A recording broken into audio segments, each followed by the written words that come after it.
Good afternoon. Welcome to RSBN Live. I'm Matthew Alvarez. Thanks so much for joining us here as the president will deliver remarks just outside of Allentown, Pennsylvania today. Those remarks set to start at 2:05 Eastern Time. We have a lot to get to. This as we are exactly 11 days away from celebrating our country's independence for the 250th time. Looking forward to that. We have a lot of coverage coming up, including tomorrow. We'll have RSBN's Matt Cain and Megan Kohler live in Washington, D.C. for President Trump's America is Back rally. So we'll hear from the president today in Pennsylvania, and then we'll hear from him again tomorrow in Washington. Looking forward to all of this coverage coming up, of course, through the rest of this month and into the first part of July as we are about to celebrate our country, which is awesome to do. All right, before we get started with a number of things within the 24/7 news cycle, let's just start out with an interview with conservative patriot Frances Floresca, joining us live right now. Thanks so much for joining us. Hey there, Matt. It's always good to be with you. Yeah, you too. So tell us an update on what's going on in your career and what you're up to politically, and then also we can dive into Freedom 250 a bit. Mm-hmm. Yeah, so actually, the Army just moved my family across the country from Georgia to California.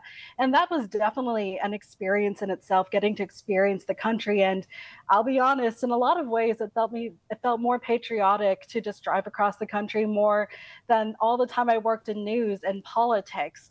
I sadly had to leave a job in local news, and I got to really connect with the community, just being able to interview them, then anchor the desk every now and then, and just represent my community on camera and in my area. So gratefully, I still get to tell stories of the people just for fun as a freelancer and just being home with my child, which is the most important part about preparing our kids for the future of this country, which is what I'm thinking about this America 250. Exactly. We're really looking forward to, 11 days from now, but really every day we should celebrate our freedoms, right? I mean, so let's talk about the Georgia to California move, all right? So you go from the Peach State to the Golden State.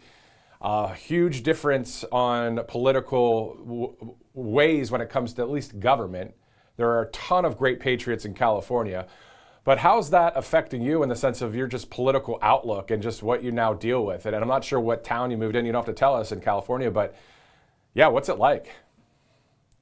Well, going from Georgia, where you had a whole lot of patriots, especially in Augusta, Georgia, very conservative area, people who really care about the country, who are very pro-Trump, very conservative, and going to California, where it's a lot more liberal, a lot more left-leaning, it's just been a different environment entirely. Of course, the beaches are great, the mountains are great, but a lot of people here just don't seem that open to the most pro-America messages. And it's kind of funny because my husband and I were driving down the street one day and there were just people doing some kind of like a little bit of an ICE protest. I'm like, wait, why are we still doing ICE protests and ICE out or no Kings rallies when we're talking about the 4th of July coming up soon, when basically America is separated from a country with a king. So that's just kind of ridiculous to begin with.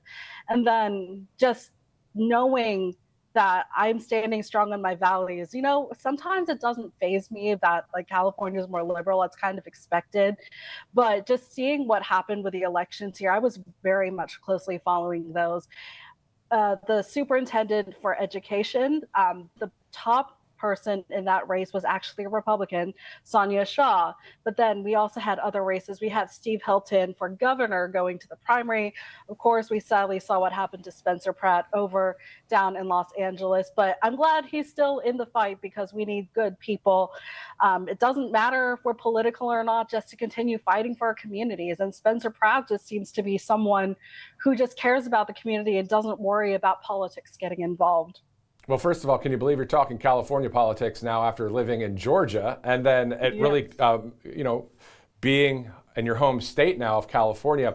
To your point about Steve Hilton, of course, endorsed by President Trump onto the November midterm election to possibly be the governor, a Republican governor in California. And I believe that Spencer Pratt would be working in that administration in Sacramento. How great would that be? You move to California, obviously a beautiful state. There are a number of patriots there. maybe just to see a little bit more red than blue and purple, right? It definitely is a culture shift right now. And let me tell you, Matt, when my family lived across this country, so I started my career in Nova, right outside of Washington, D.C. That flipped red when I lived there. Then my family, after my husband and I got married, moved to Nevada, which flipped red for the governor's seat. Then, of course, when we were in Georgia, that seat, well, it did not a seat flipped, but President Trump won that state after losing back in 2020. And then we're in California now. Just imagine if that flips red. I was like, am I this country's lucky charm? Do I just need to move to every state at this point? Yeah, definitely. I mean, you might as well. I mean, you have how many more to go? But if it's flipping red everywhere you go, then maybe you want to keep moving. That'd be a good thing to see. The conservative patriot, Frances Floresca, thank you so much for joining us. And, before I let you go, I want to talk about one more thing. Freedom 250 is in 11 days. And we know back in 2020, that was just a horrendous situation when it comes to the election. We know that seeing Georgia go to Biden and we see all this other stuff like Arizona, we knew there was something up going on there when it comes to all the counting of the mail-in ballots. So we know what happened with the whole 2020 election. But outside of that, moving forward, the Save America Act to keep freedom in our country for another 250 years, what would you say to Congress right now as to passing the Save America Act, voter ID and proof of citizenship, and stopping all the fraudulent mail-in ballots? Look, as someone who's an immigrant to this country, as someone who's a minority, getting an ID isn't hard. And if you're someone who's moving across the country like us all the time, we did keep our voter registration in Georgia just because Georgia is our home of record, especially when you're military. And it is a state that is so important to keep red in the long term. But Congress should be passing that. It's so much common sense. It should be something that's bipartisan and easy. But of course, we've got the left making it political, as it always is. Voter ID should just be a simple thing, even if it's showing your military ID, your state ID, or even an address in your passport. It shouldn't be that difficult. And that's what Congress needs to do right now. Exactly. Conservative patriot Frances Floresca, where can people follow you on X, Truth Social, that kind of thing? So all my social media, it's under Frances Ann Flo, FranceSanneflo. That's what it is. So just follow me there. Feel free to contact me if you ever need anything. I love talking to stories, talking about the American people. That's what I enjoy doing. And so do I. Thank you so much for joining us. It'll be great to have you back on the broadcast here. And tell the people that are great patriots in California, we're rooting for them. We want to see Steve Hilton as the governor there. Frances Floresca, thank you again for joining us. Thank you so much. Have a great day. You too. Thank you.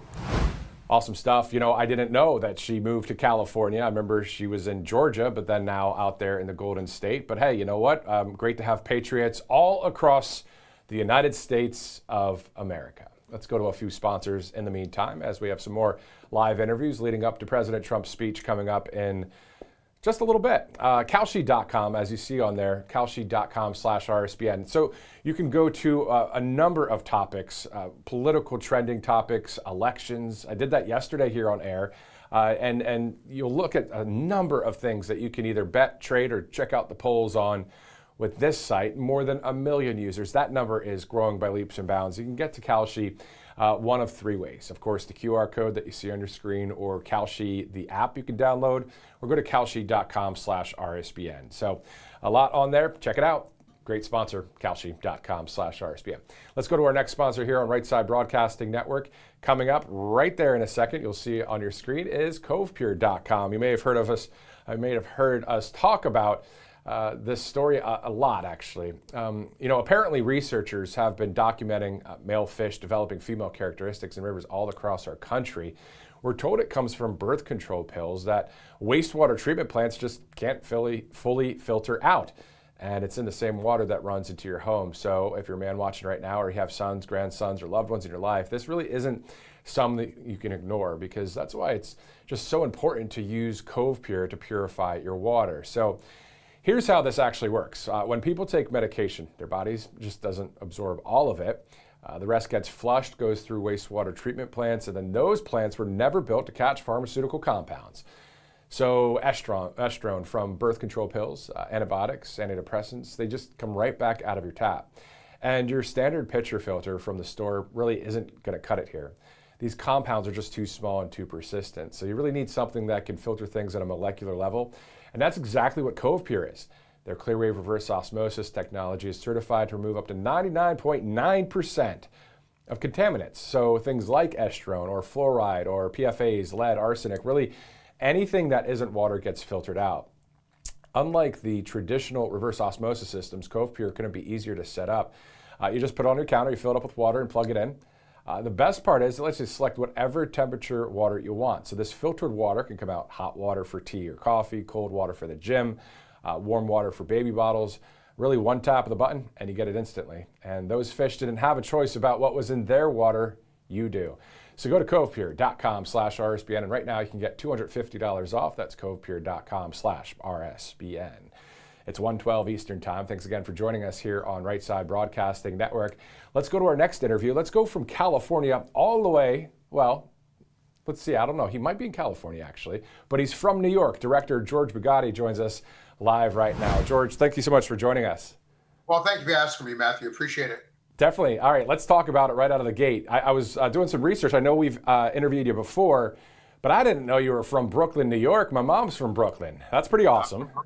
Yeah, downtown Court Street. I went to elementary school over on Hicks, and I just made a visit back there last week for the old neighborhood. Took a walk along the promenade, and it was as magical as ever. Now, magical in the sense of a visit, but would you want to live in New York City? I'm sorry, I can say it because, I don't know, I've worked there, my dad was born in Manhattan, mom Brooklyn, sister in Jersey. I get it, but what do you think about New York these days, though, when it comes to being under Mamdani? You know, the frightening part for me, again, as an armchair pundit, someone who's not into politics at all from a professional position. It seems that he's got the answers to, yes, there's pain. Yes, people have concerns about prices, food prices, and taxes and living expenses. But from his point of view, the ideology is government is the answer to all these things. And I think history has shown that it's not. And my fear right now is that, I lived and worked in Vegas for 25 years, and they had a marvelous marketing slogan, "What happens in Vegas stays in Vegas." Well, I don't think that's true with New York. I think what happens in New York can become a template for the rest of the country, and that's what's frightening to me. Yeah, if any of his ideology takes hold, if any of the things he implements, and people are not, I don't want to use the word smart enough, but the pain is so much so that that they don't realize that it's got to be paid for at some point, and maybe they're not concerned with that. But anyway. But no, to your point though, that's one tactic a socialist or communist wants to use, is to really pry on the emotion. I mean, the mainstream media does it all the time. It's an emotional thing, pulls you in, like, we're going to help you this way, and then right when they got you, then they twist it to a terrible thing. I mean, at the end of the day, it's common sense stuff. You know what I mean? We love God, family, country. You know what I mean? So it's like, that's what I think that is tough about New York City, having family from there, having lived there before. You're from Brooklyn, you were just there, but it's tough to see it these days. Now let's go all the way across the country to LA. I'm sure you travel a bit as a director, but your thoughts about the whole thing with Spencer Pratt and the mail-in ballots that were counted and all of that. It seems like history is repeating itself. So what have we learned? What are we doing to solve this recurring problem? Are there action steps that are taken? I'm not smart enough to know the answer to that, but it's really frustrating as an American to see the same situation occur again and again and again without resolve or without some means of resolve. I don't see it. Maybe there's something I've missed. Maybe it's too difficult a mountain to climb. Maybe the people that are in power are not working for the people, but they're working for themselves, and they make it next to impossible to cure what seems to be an insidious disease. Yeah, exactly. I mean, the Save America Act is something that we talk about all the time here at the network, just to have voter ID, proof of citizenship, so we have the right people in office, so our country goes in the right direction. It's kind of, like I said, it's common sense. And Director, can you talk to us about some of your career? I know we had you on a while ago, but for those that are unaware of the director George Bugatti, and then also I believe you are in music as well. Just tell us about your career and how that is looked through. I saw some good stuff, man.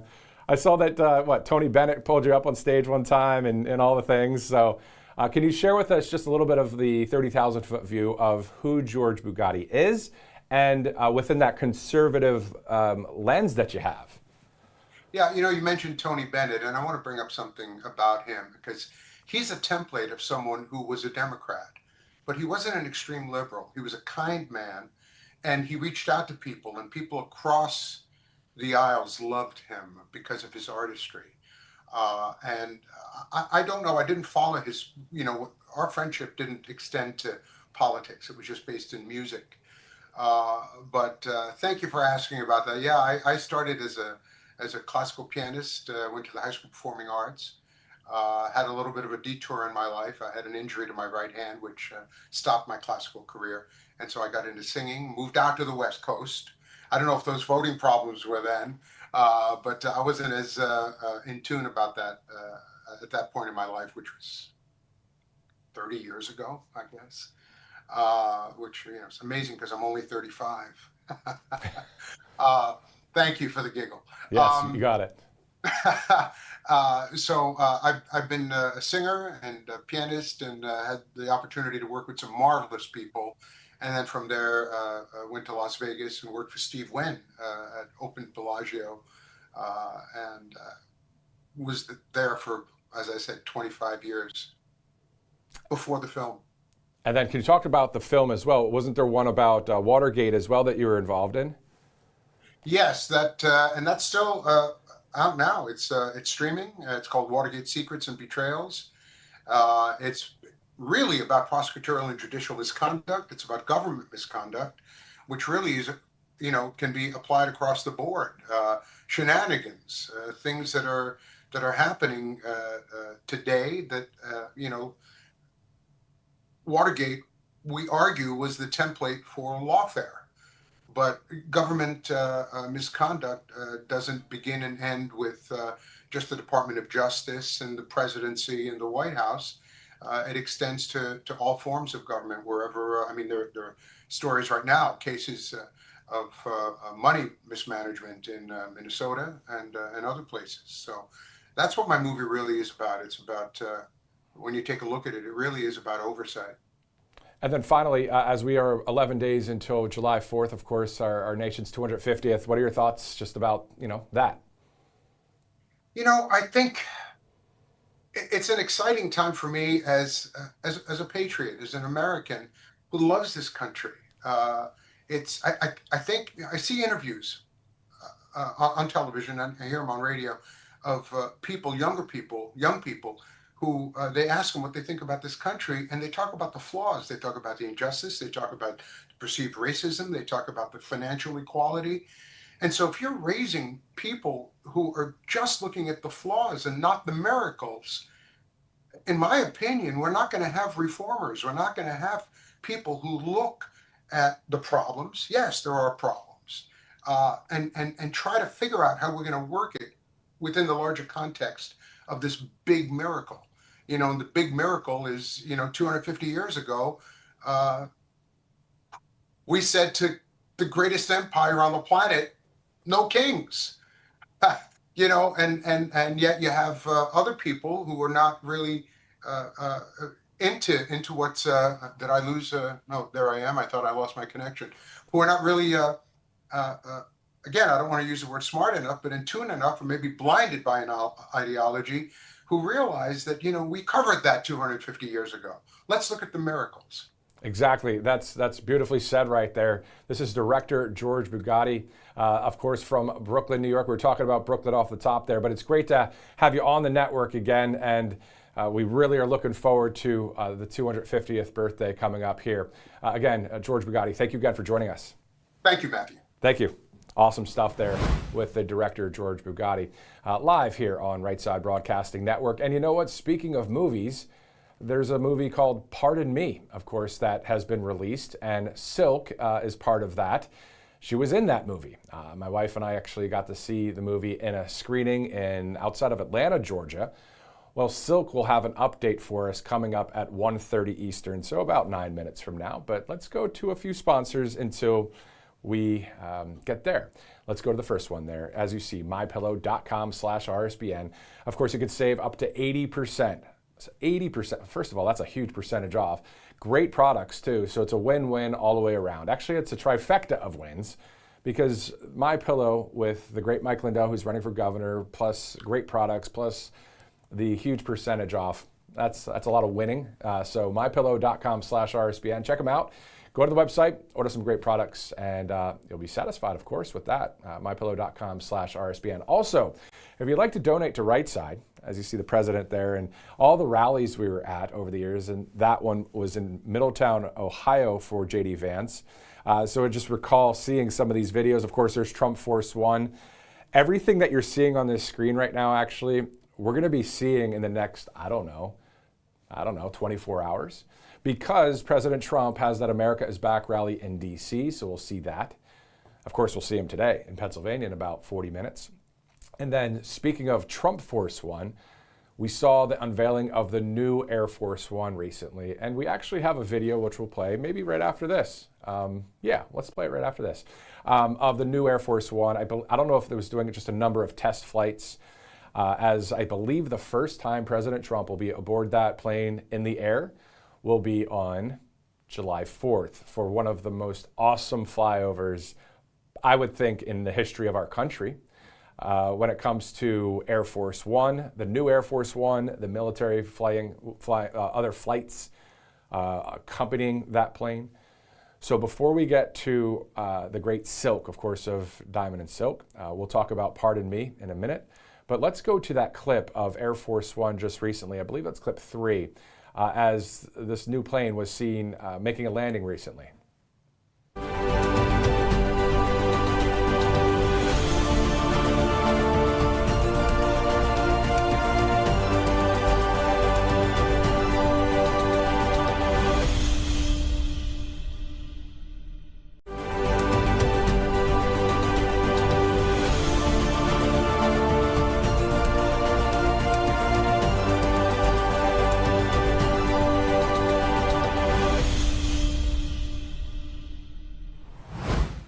Very cool stuff right there, of course. And speaking of planes and the tarmac maybe and aviation and the president, crew, I'm looking at rapid response right now. So we have a couple clips of the president here shortly that will air of the president speaking to reporters earlier as he was departing Joint Base Andrews in a smaller Air Force One jet. There's the bigger ones, with the 4 engines. Well, there's smaller ones for the regional kind of flights.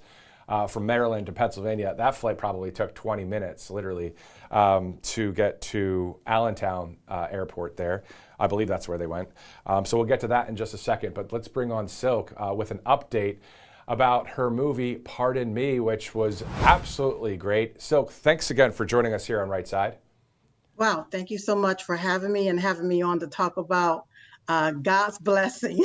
Yeah. This amazing movie. Yes. Yeah, let's talk about it. So what's the latest? And I believe we might have the movie poster that we can show. If not, still, you can check it out wherever, on the internet. Pardon Me is the movie. But first of all, can you tell us the update with Pardon Me? And then can you just dive into what the movie's all about for those that are unaware?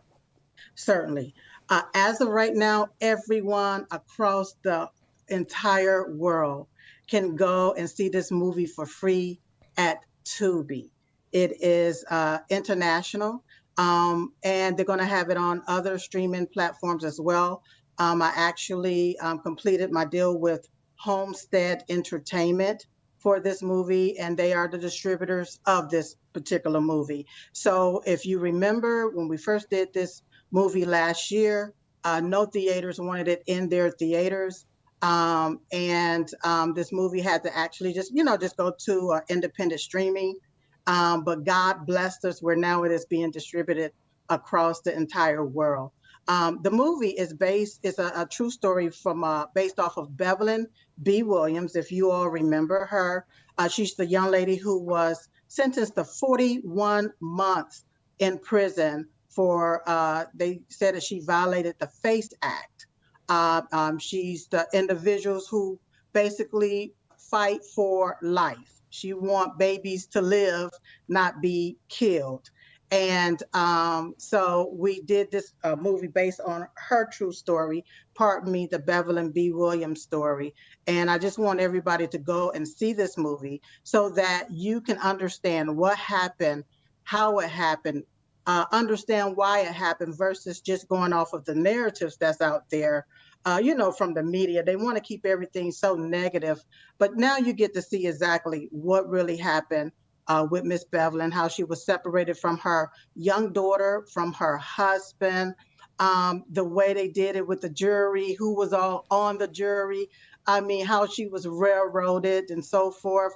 But it's an inspirational movie, and there's different elements in this movie, Matt, that will resonate with everybody. Some kind of way, it's going to resonate with everybody. It's not based off of skin color, okay? It's based off of experience, and it also teaches you how to endure, trust God, have faith, and be resilient, knowing that in the end, God always wins. So you got to walk through the fear of the unknown, follow God's plan, and in the end, God always wins. Come on now, Silk, you're starting to preach, and I'm going to get Hallelujah. all fired up, and you know how that All goes. right. So listen, like seriously though, my wife and I, we saw the film, and seeing some of the court scenes and the jury and all of that, it's very compelling. This is a great film. And then so tell us about Tubi. So it's TUBI, correct? It's TUBI. That is correct. You can download the app if you have Roku, or you can stream it on your computer. We're trying to get the links out there. If you go to watchpardonme.com, we have a direct connection to that particular platform that everybody can click on, and they can watch this incredible movie.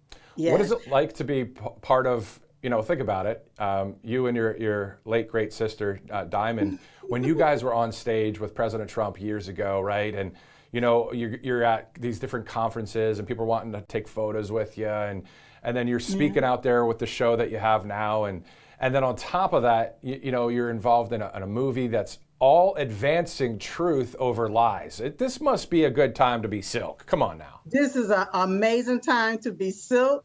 It's an amazing time to continue the mission of Diamond and Silk, our Diamond and Silk brand. One thing that my sister was all about was telling the naked, nasty, low down, gutter written truth, no matter how you slice it, dice it, flip it up, or rub it down. She wanted that truth out there for people to understand what is actually truly happening, what's going on in our country, in the world, and so forth.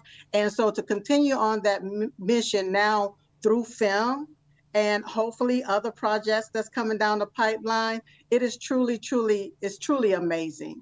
It's awesome. A testament. No, it's awesome, and it's awesome to see that this movie has everything to do with saving babies, and not. It's simple. How much more common sense can you put it?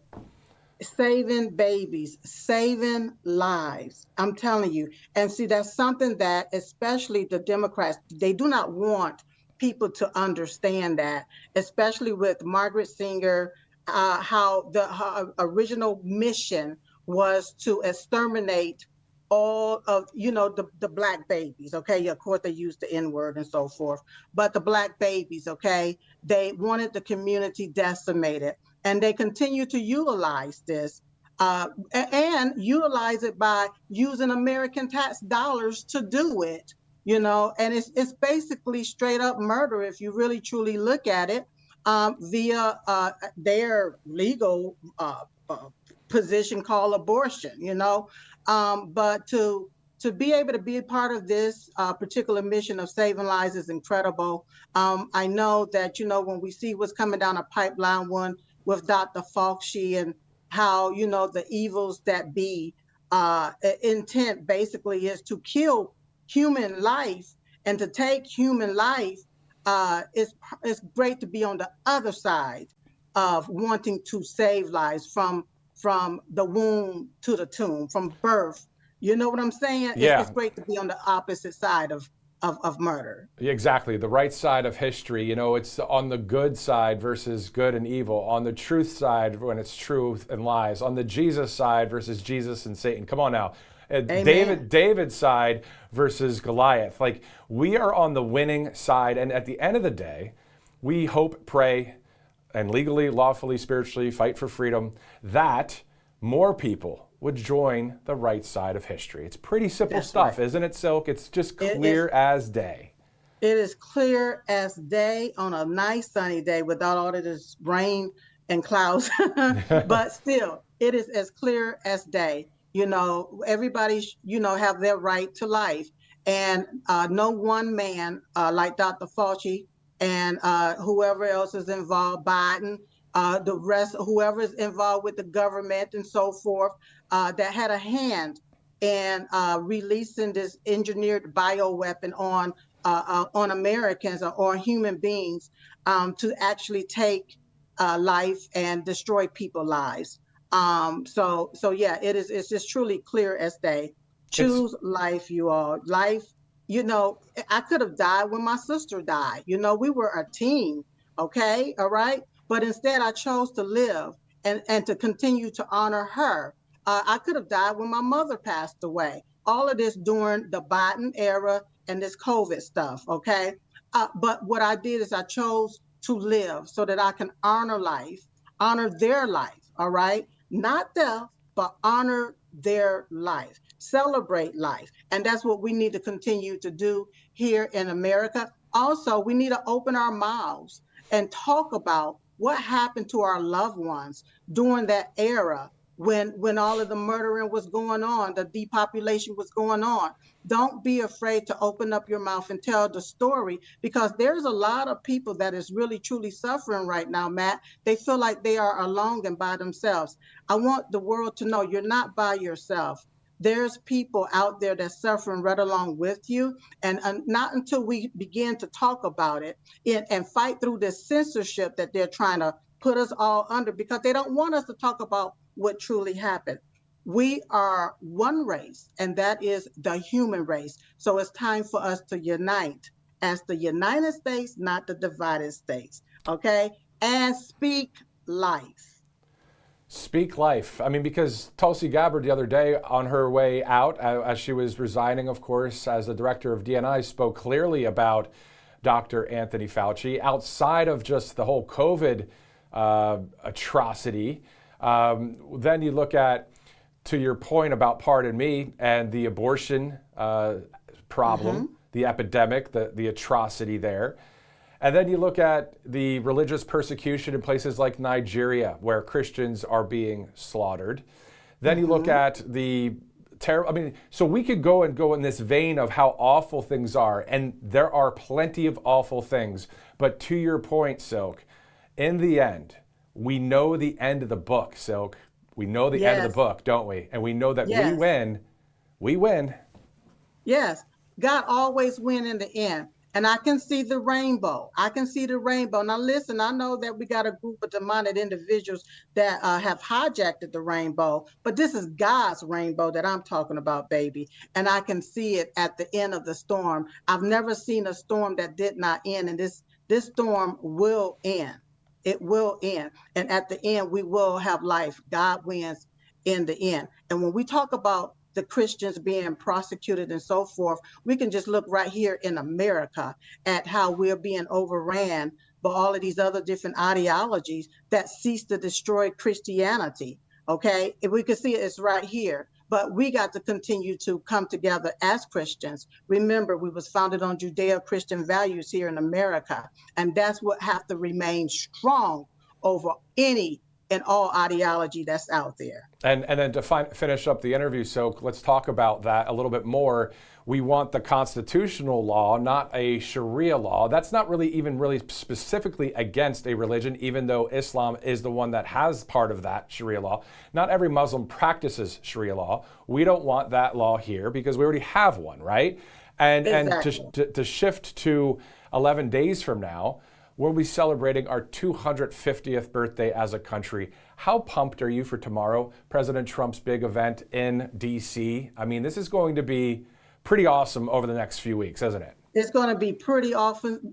It's going to be pretty awesome. It's going to be amazing, incredible to see it as it unfolds. I mean, if you think about it, if Jim Crow Joe Biden was residing in the White House right now, they'll have all of these little mentally ill men everywhere, calling themselves celebrating, if anything. But thank God that it's President Donald J. Trump, a true patriot, for America and Americans. And remember, we are governed by constitutional laws. We are a republic, a constitutional republic. We're not a democracy. See, the democracies, they have that over in those third world countries where they choose dictators. They select their dictators to dictate A, B, C, and D. Here in America, we are governed by constitutional laws, baby. We have a constitutional right, and we cannot allow these individuals to take our constitutional rights away from us. Keep that in mind. Do not let them take and water down your constitutional rights. And guess what? We all have a right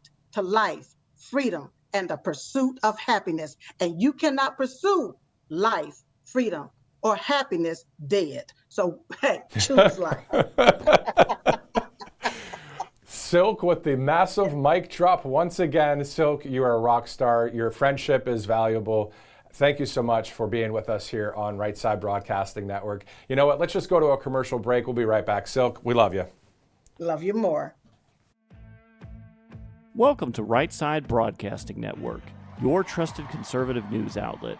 At RSBN, we deliver the truth when the mainstream media falls short. Since 2015, we've proudly broadcasted every single one of President Trump's iconic MAGA rallies, bringing you the excitement and energy live before anyone else. By watching RSBN, you get an unfiltered front row view of the action on the ground. We interview the crowds to give a voice to millions of Americans just like you. We show you President Trump's speeches in their entirety, free from interruptions and censorship. We cover the stories that matter to you with the integrity and passion you deserve. Thank you for choosing RSBN as your home for America First News. Together, we stand strong, united, and informed. So join us and be part of the right side of history. Hey y'all, it's Silk from Diamond and Silk Chit Chat Live. Look, don't forget to watch my show right here at Right Side Broadcasting Network, and I want you to support Right Side Broadcasting Network. It's imperative that you do so, okay? Bye-bye.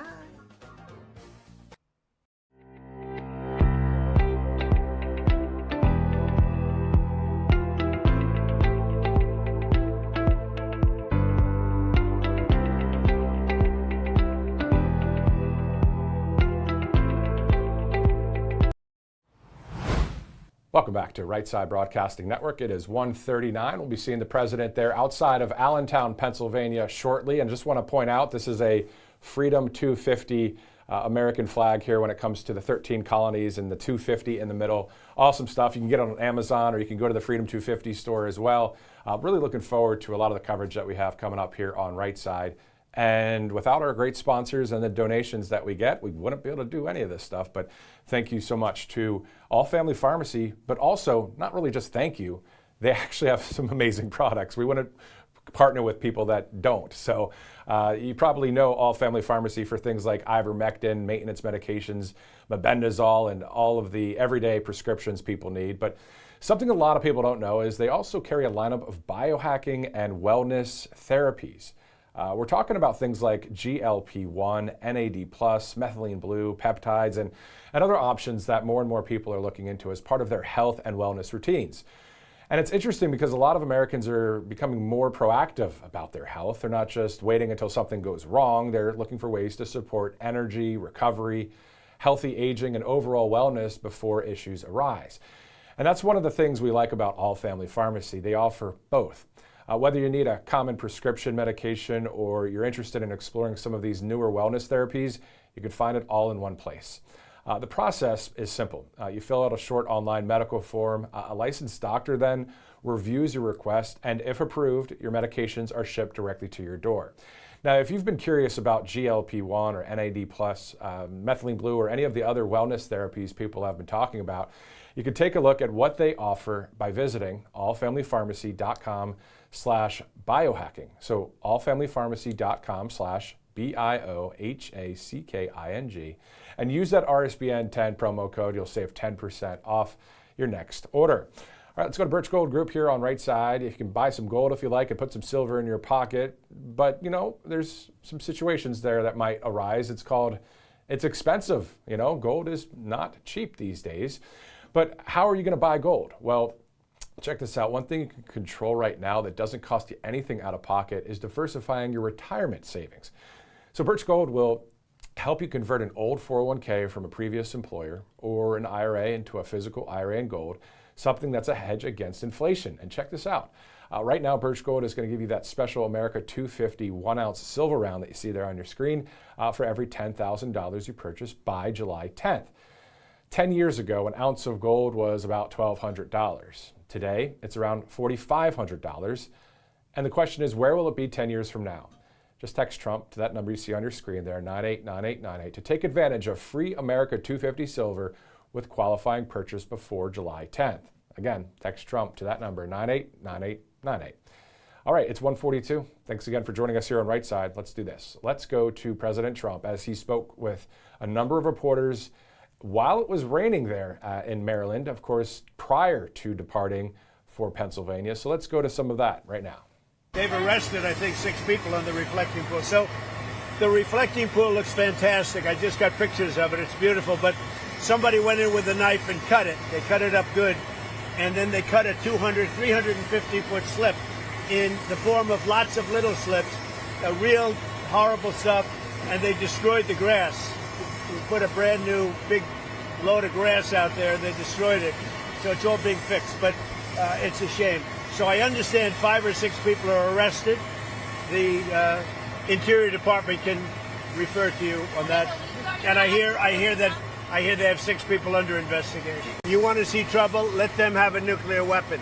We're doing very well with Iran. They've been decimated, and we're making a deal with them, and we'll see how that all goes. And right now, as you probably heard yesterday, we had 19 barrels of oil, 19 million barrels of oil come off, and that's the biggest in the history of the Strait, the Hormuz Strait. Our stock market is through the roof, and oil prices are tumbling. We actually hit for a moment today. In fact, I think it's going to break it, $70 a barrel. That's lower than we were when we started, and it's been amazing. And the big thing is, Iran will not have a nuclear weapon. Iranians are saying there's no scheduled visit for the IAEA inspectors. Is that part of your agreement? They're wrong. They're wrong. They know they're wrong. They told us inside, and we have it down, 100% inspections. And if they were right, I'd cancel the meetings right now. And Iran says there's no agreement to buy egg From your view, Mr. President, when will those inspectors actually be on the ground? At the appropriate time. At the appropriate time. There's no rush, but they'll be on the ground at the appropriate time. The Senate Majority Leader, John Thune, has told you many times he doesn't believe that they have the vote That's to what pass being a it. leader's about. He's a leader. John's a leader. And that's what being as a leader about. Look, we have to be able to get proof of citizenship when you vote. Otherwise, we don't have elections. We have to be able to get voter ID. So John is a leader, and hopefully he can get the votes. All right, so President Trump on the tarmac there in Maryland at the Joint Base Andrews Air Force Base, and of course, flying still in the so-called older Air Force One over to Allentown, Pennsylvania. He'll be speaking just outside of Allentown in just about 15 minutes or so. We'll see, as soon as we see that live feed, we'll take you there. So let's go from one tarmac to another tarmac, where we caught up with the Secretary of State, Marco Rubio. He spoke with reporters while traveling. Let's take a look at that. If Iran makes a decision, if its leadership makes a decision that they want to be a country instead of a revolutionary movement that exports terror, they're going to have an opportunity to do incredible things in Iran. I'm not promising you that that's the choice they're going to make. I'm saying if that's the choice that they make, then there will be opportunities, and those opportunities could include investment, as you've seen other countries in this region benefit from investment, from foreign direct investment. It won't be our investment, it won't be our government money, but I think that is something that's going to have to depend on progress made on a host of other security issues that have to be confronted in the days to come. All right, so we saw the president on the tarmac. He flew, of course, to Pennsylvania. I'm sure has landed by now. It's a very quick flight, of course, from Maryland to PA. And then we saw the Secretary of State, Marco Rubio. So let's just stick to the aviation theme for one quick second. The new Air Force One was seen making a landing recently. I believe there are just a number of, test flights or bringing the plane to wherever it needs to go. So someone caught that on camera, and then the House Republicans posted the video. So let's take a look at clip 3.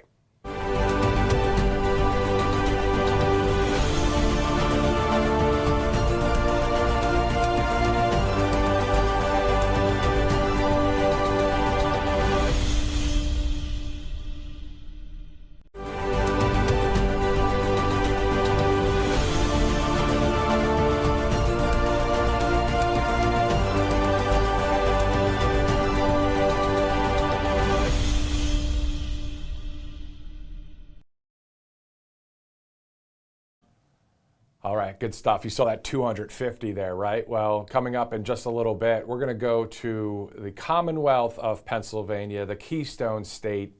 We're going to go to the state senator, Doug Mastriano, in just a bit. Obviously a great patriot there, and of course that's where everything was founded for our nation, right? Where freedom was birthed in Philadelphia, Independence Hall. If you've never been to Independence Hall, listen, I get it. If you're not into going to a city, that's cool. I love the small towns. I love other things other than big cities anymore. That was more of a thing when I was in my 20s. You know what I mean? It's cool to go to a city. I'll still go to one. I'm getting on a rabbit trail here.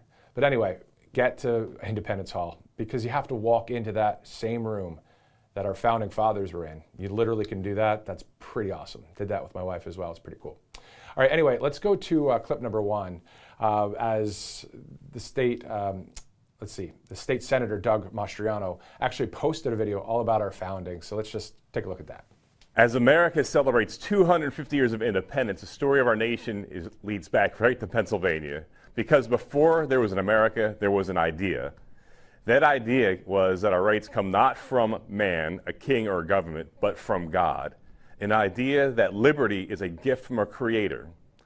An idea that free people can govern themselves. And that idea took root right here in 1682 by William Penn, where he established his holy experiment, as he called it, built upon the principles of faith, liberty, and self-government. It happened right here in Pennsylvania. That seed was born forth in 1776 in Philadelphia, where our founders pledged their lives, their fortunes, and their sacred honor to the cause of liberty. They boldly declared that our rights come not from a king, but from our Creator. That is where the light of liberty was lit. But darkness was still on the scene. Slavery still was rampant in the South. And a decision was made during the Civil War, where in 1863, on the fields of Gettysburg in Pennsylvania, Americans shed their blood to preserve the Union and to ensure that government of the people, by the people, and for the people would not perish from the earth. Pennsylvania is the heart and soul of our nation, and we saw that again sadly repeated on September 11, 2001, near Shanksville, where ordinary Americans displayed extraordinary courage with their battle cry from Todd Beamer, "Let's roll." "Let's roll" became America's answer to terror and a testament to the enduring character of the American people. These moments span centuries, yet they are connected by a common truth, that freedom is worth defending, that liberty requires sacrifice, and that our rights come not from the state, but from God. As a soldier, I stood watch along the Iron Curtain during the Cold War and saw firsthand the difference between freedom and tyranny. I saw that liberty does not sustain itself. Each generation must choose whether it is willing to preserve it. That is the lesson of Pennsylvania's history, and it is the challenge of America's future. As we celebrate this historic milestone of 250 years, let us remember the words of Psalm chapter 33, "Blessed is the nation whose God is the Lord." These words are a reminder that freedom cannot survive without virtue, that liberty cannot endure without faith, and that self-government requires discipline, and that a nation which forgets the source of its blessings lose risking them. For 250 years, Americans have crossed oceans, settled frontiers, built communities, defended freedom, and answered history's call. They did not build a perfect nation, but they built an exceptional one, and they entrusted it to us. Now it is our turn to preserve it, to strengthen it, and it's our turn to ensure that when generations look back on our time, they will say that we were faithful stewards of the liberty we inherited. For generations, Pennsylvanians have answered history's call, from Independence Hall to Gettysburg to Flight 93. We have stood in the arena when our nation needed us most. May it be said of us that when our moment came, we stood our post, we did our duty, and kept faith with Almighty God. May God bless Pennsylvania, and may God continue to bless the United States of America and your families too. Thank you guys, and God bless you. Amen to that. We're going to see Doug Mastriano, the state senator of Pennsylvania, live at about 2 o'clock Eastern time, so 8 minutes from now. Also at 2:05 Eastern, that's when the president is scheduled to deliver that speech in Pennsylvania outside of Allentown. If it's a little bit delayed, of course, we know what to do when that happens here at RSBN because we have a lot of experience, and when there's a delay, we continue our live programming, of course, as you guys have grown accustomed to. All right, let's do this. Let's go to a couple of our great sponsors here on Right Side Broadcasting Network. All Family Pharmacy is one of them, and you probably know All Family Pharmacy for things like ivermectin or maintenance medications, mebendazole, and all of the everyday prescriptions people need. But something a lot of people don't know is they also carry a lineup of the biohacking and wellness therapies. We're really talking about things like GLP-1 or NAD+. How about methylene blue, peptides, and other options that more and more people are looking into as part of their health and wellness routines. You know, it's interesting because a lot of Americans are becoming more proactive about their health. They're not just waiting until something goes wrong. They're looking for ways to support energy, recovery, healthy aging, and overall wellness before issues arise. That's one of the things we like about All Family Pharmacy. They offer both. Whether you need a common prescription medication or you're interested in exploring some of these newer wellness therapies, you can really find it in all one place. The process is simple. Fill out a short online medical form, then a licensed doctor reviews your request, and if approved, your medications are shipped directly to your door. So if you've been curious about things like NAD+, methylene blue, or the GLP-1, or any of the other wellness therapies people have been talking about, you can take a look at what they offer at allfamilypharmacy.com/biohacking, as you see right there, and use that RSBN10 promo code to get that 10% off at checkout. Always good to be prepared, especially if you're out there on a vacation and you need some medication or something. You might want to purchase one of their emergency medical kits. They have a whole ton of stuff there. allfamilypharmacy.com/biohacking. Also, let's go to another sponsor here. As you see, Birch Gold Group, you could buy some gold and put some silver in your pocket, but if that's out of your price range right now, check this out. One thing you can control right now that doesn't cost you anything out of pocket is diversifying your retirement savings. Now, Birch Gold Group will help you convert an old 401k from a previous employer or an IRA into a physical IRA in gold, something that's really a hedge against inflation. And check this out. Right now, Birch Gold is going to give you a special America 250 1-ounce silver round for every $10,000 you purchase by July 10th. 10 years ago, an ounce of gold, just an ounce of gold, was $1,200. Today, it's around $4,500, and the question is, where will it be 10 years from now? Text Trump to 989898 to take advantage of free America 250 silver with the qualifying purchase before July 10th. And of course, you'll get that free info kit from Birch Gold Group. Again, text Trump to the number 989898 today. All right, so we're about 5 minutes out from the top of the hour. It is Tuesday, June 23rd. We are 11 days away from celebrating our 250th. Looking forward to it. A lot of winning to be had, of course. Before we actually go to a commercial break, let's do this. Let's go to the Commonwealth of Pennsylvania.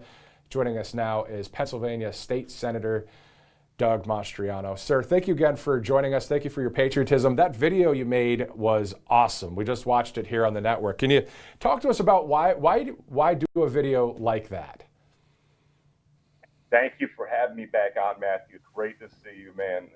God is good. He's blessed this country with 250 years of freedom. And, we saw a window into how nations normally go in 2019 and 2020 when governors stripped away under the dictatorial rules and random rules of Dr. Fauci, stripped away our freedom of worship as much as we could, even speech. We were censored for having alternate opinions on what was coming out.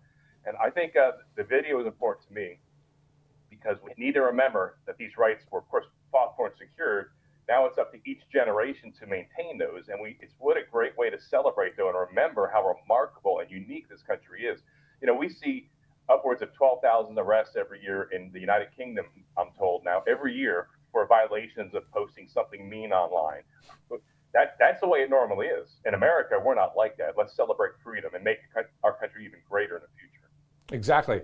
I mean, I would want to replay that soundbite you just said 9 million times in a row. I don't have to say another word until after the 9 millionth sound. You see what I'm saying? Like, because a lot of times people want to say so many things, but at the end of the day, the simple truth is we're looking for common sense. What will keep the freedom going, sir? What will keep the freedom going? The Save America Act passing is one of them, right? Yeah, absolutely.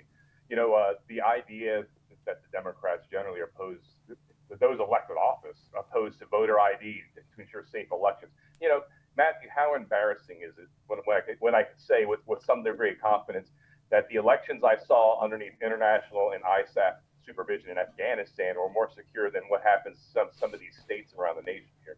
It just breaks my heart. We cannot be so nilly-willy about voting. It's the most sacred thing, and every legal vote should count, and we should safeguard that. I want to talk to the maybe 100 or so people on Truth Social that when I post something that's patriotic, right? I might post a Freedom 250 flag or something very basic. It's very simple. It's just a love for the country. It's pride for the country. And about 100 people will hit the like button on there. I want to talk to those 100 people, figuratively speaking, because you're like that person that is like me and like a lot of people across this nation that just they love God, family, country. They want to see freedom. They don't want to see what's going on in Europe here. We don't want Sharia law. We want the constitutional law.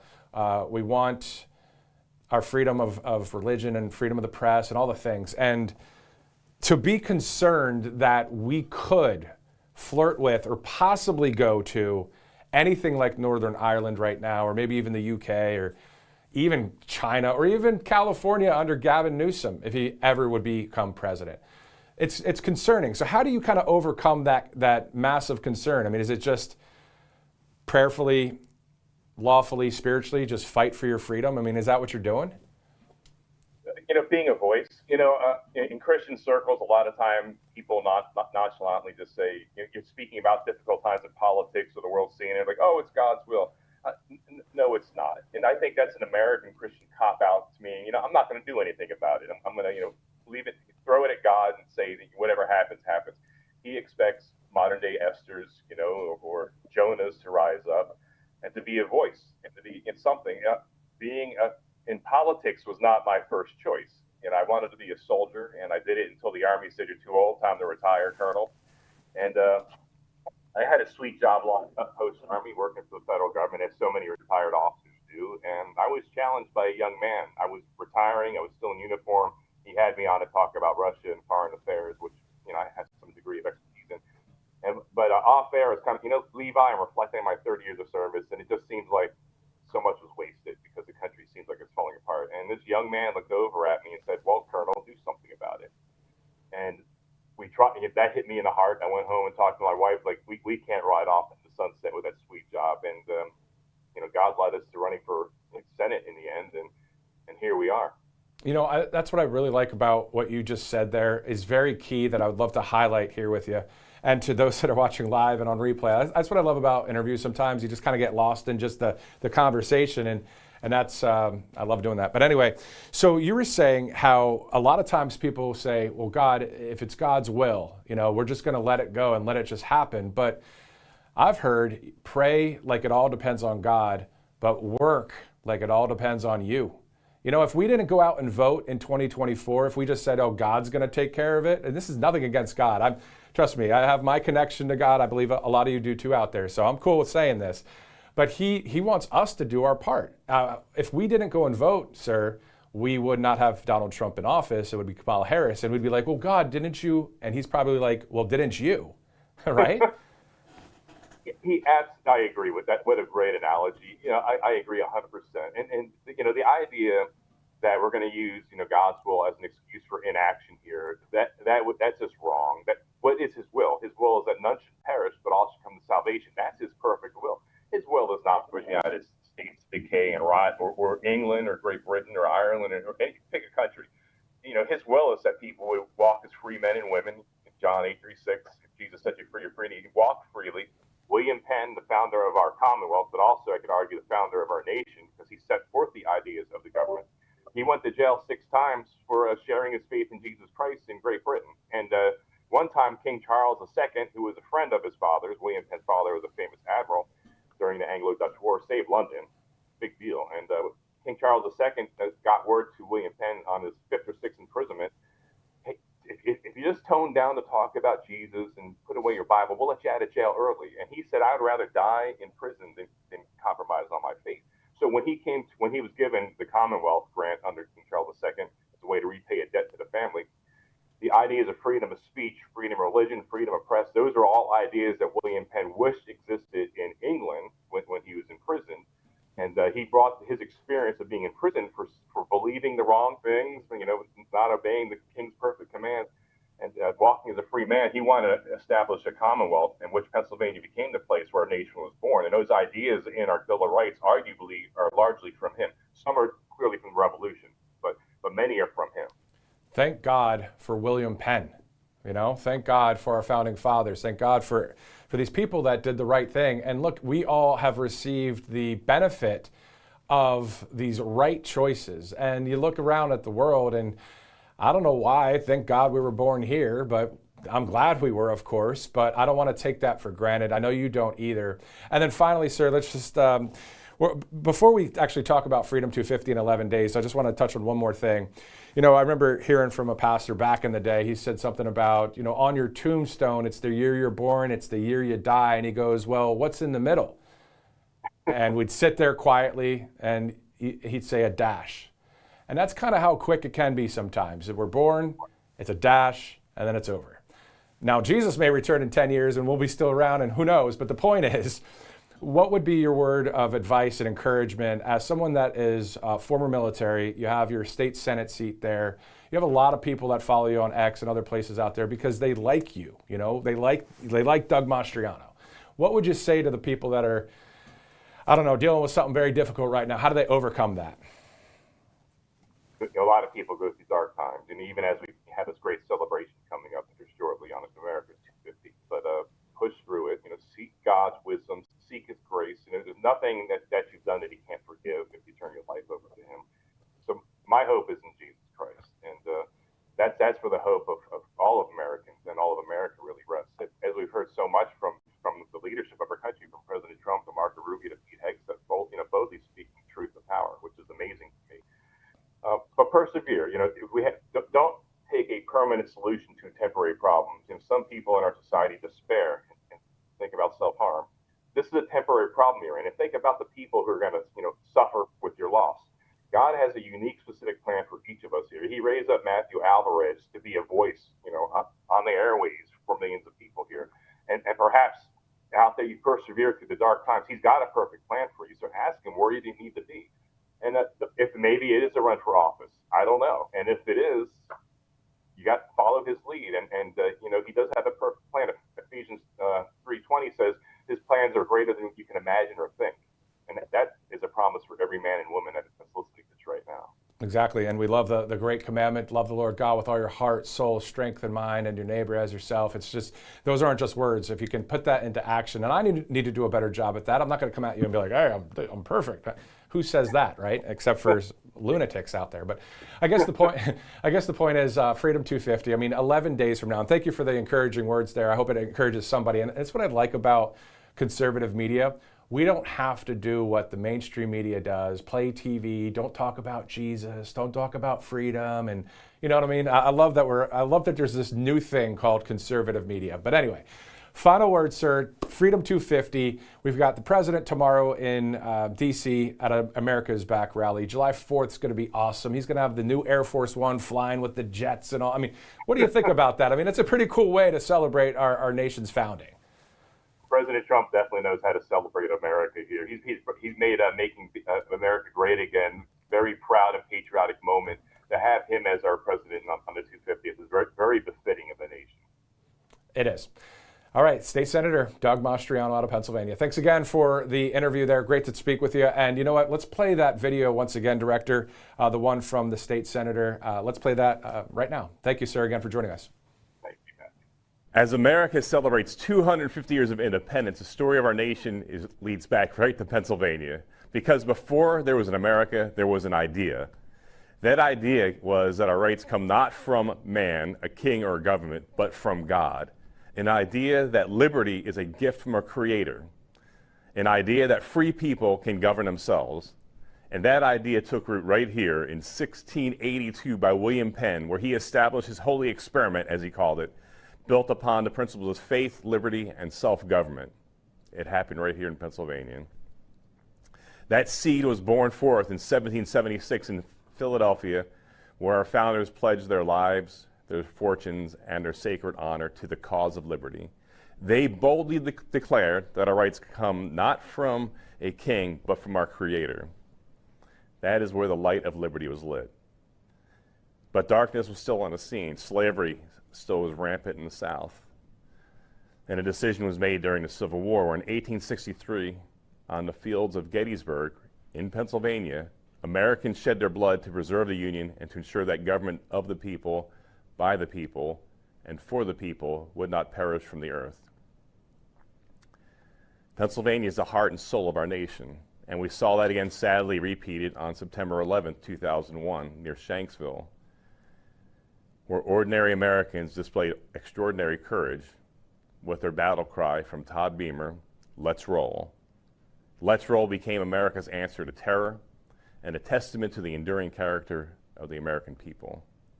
These moments span centuries, yet they are connected by a common truth, that freedom is worth defending, that liberty requires sacrifice, and that our rights come not from the state, but from God. As a soldier, I stood watch along the Iron Curtain during the Cold War and saw firsthand the difference between freedom and tyranny. I saw that liberty does not sustain itself. Each generation must choose whether it is willing to preserve it. That is the lesson of Pennsylvania's history, and it is the challenge of America's future. As we celebrate this historic milestone of 250 years, let us remember the words of Psalm chapter 33, "Blessed is the nation whose God is the Lord." These words are a reminder that freedom cannot survive without virtue, that liberty cannot endure without faith, and that self-government requires discipline, and that a nation which forgets the source of its blessings lose risking them. For 250 years, Americans have crossed oceans, settled frontiers, built communities, defended freedom, and answered history's call. They did not build a perfect nation, but they built an exceptional one, and they entrusted it to us. Now it is our turn to preserve it, to strengthen it, and it's our turn to ensure that when generations look back on our time, they will say that we were faithful stewards of the liberty we inherited. For generations, Pennsylvanians have answered history's call, from Independence Hall to Gettysburg to Flight 93. We have stood in the arena when our nation needed us most. May it be said of us that when our moment came, we stood our post, we did our duty, and kept faith with Almighty God. May God bless Pennsylvania, and may God continue to bless the United States of America and your families too. Thank you guys, and God bless you. And of course, Pennsylvania is the site of today's speech for President Trump, and that is scheduled for 2:05 Eastern. It's 2:10. Of course, the president flew from Joint Base Andrews some time ago, and we'll be seeing the president here within this hour, of course, as he will be delivering a speech just outside of Allentown, Pennsylvania. All right, let's go to a few of our sponsors in the meantime here, allfamilypharmacy.com/biohacking. You can check them out right there when it comes to this great pharmacy, because you probably know All Family Pharmacy for things like ivermectin or maintenance medications, mebendazole, and all of the everyday prescriptions people need. But something a lot of people don't know is they also carry a lineup of biohacking and wellness therapies. We're talking about things like GLP-1, NAD+, methylene blue, peptides, all sorts of stuff. And they're looking into all of this as part of their health and wellness routines. You know, it's interesting because a lot of Americans are becoming more proactive about their health. They're not just waiting until something goes wrong. They're really looking for ways to support energy, recovery, healthy aging, and overall wellness before issues arise. That's one of the things we like about All Family Pharmacy. They offer both. Whether you need a common prescription medication or you're interested in exploring some of these newer wellness therapies, you can find it all in one place. And the process is simple. You fill out a quick online medical form. A licensed doctor reviews your request, and if approved, your medications are shipped directly to your door. So if you've been curious about maybe GLP-1 or NAD+, methylene blue, or really any of the other wellness therapies people have been talking about, you can take a look at what they offer. Visit allfamilypharmacy.com/biohacking. And you could use that RSBN 10 promo code to get that 10% off as well with this great American pharmacy. All right, let's go to our next sponsor. As you see there, Birch Gold Group. We've been talking about the fact that you can, buy some gold and then you get some silver in your pocket as well. Well, if that's outside of your budget, you can check this out maybe. One thing you can control right now that doesn't cost you anything out of pocket is diversifying your retirement savings. Now, Birch Gold Group will help you convert an old 401k from a previous employer or an IRA into a physical IRA in gold. It's really something that's a hedge against inflation. And check this out. Right now, Birch Gold is going to give you a special America 250 1-ounce silver round for every $10,000 you purchase by July 10th. And of course, 10 years ago, 1 ounce of gold was about $1,200. So 10 years ago, back in 2016, $1,200 for an ounce of gold. Well, right now, it's around $4,500. So $4,500 for an ounce of gold these days. The question, where will it be 10 years from now? All you have to do is text Trump to 989898 to take advantage of free America 250 silver with qualifying purchase before July 10th. Again, text Trump to that number, 989898 today. And speaking of July 10th, that'll be the last day of the Great American State Fair. But we're not there yet. It hasn't even started. It starts tomorrow. President Trump, of course, the America is Back rally, delivering a great speech there. It'll be Christopher Macchio as well, the presidential tenor, Lee Greenwood. Epic songs, of course, that he will sing, God Bless the USA and others, as that scene is being set to be kicked off for tomorrow. We'll have live coverage. RSBN host Matt Cain and Megan Kohler will be there in D.C. Looking forward to the coverage. I'll have some live interviews here at the studio in the meantime, but definitely looking forward to the coverage tomorrow. Also, on the 25th, June 25th through July 10th, that is the Great American State Fair, brought to you by Freedom 250. So we're looking forward to all of that. I have the Freedom 250 flag here too, wearing that pin today. And that's all nice and dandy, as they say, but really, outside of all of the pomp and circumstance, really it's about the United States of America, our lovely country, our free country, and we want that to continue for another 250 years, as we are 11 days away from celebrating our country's independence for the 250th time. All right, we have one more live interview coming up. We'll see if that happens, though, because we know that the president is scheduled to speak in Pennsylvania outside of Allentown there. So as soon as we see the president, we'll go there. And that next live interview is in about 6 minutes from now. But we have something to share with you here, of course, as well, as RFK Jr. spoke about healthcare fraud today at the DOJ. So let's go with that. Let's go to that from the HHS secretary. President Trump directed this administration to confront healthcare fraud aggressively, and we are doing that. The 2026 National Healthcare Fraud Takedown uncovered $6.5 billion in alleged fraud, the second largest amount ever charged in a single healthcare fraud operation.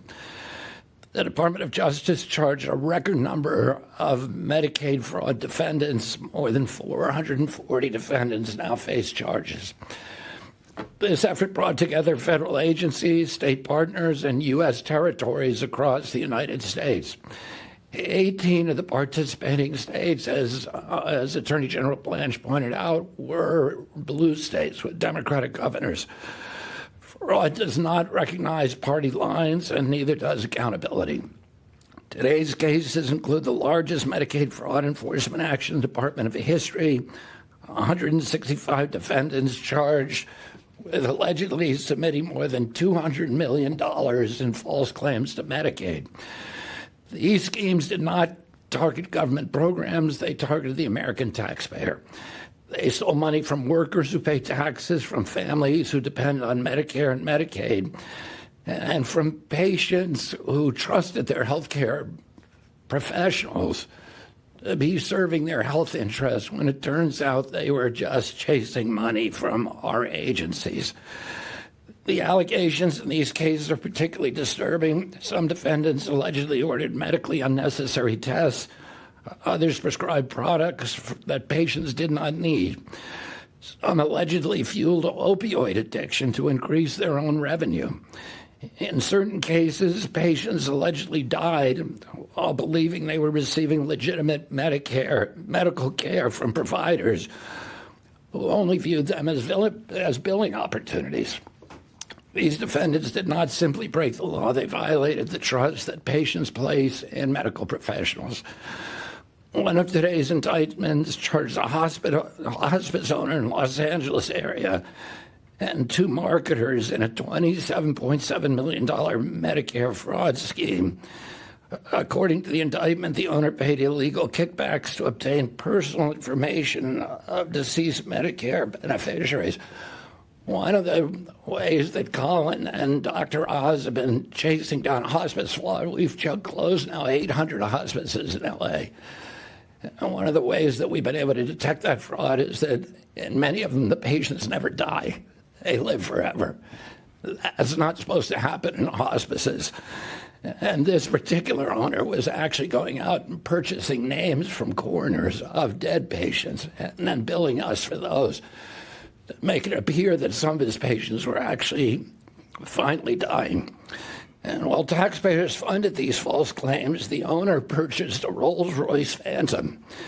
That case illustrates exactly what is at stake. Every fraudulent dollar diverted into a criminal scheme is a dollar unavailable for patient care, for medical innovation, or for services for vulnerable Americans. During the Biden administration, my predecessor implemented two reforms at HHS.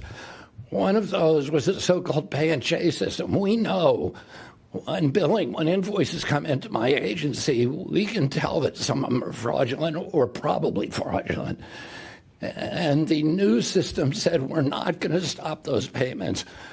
We want everybody paid, and then we'll claw them back at the end. It was called pay and chase. And when I asked people, the careers at HHS, how could you do this? This is crazy, because of course we never claw back anything. They said that they were told to focus on enrollment and not fraud.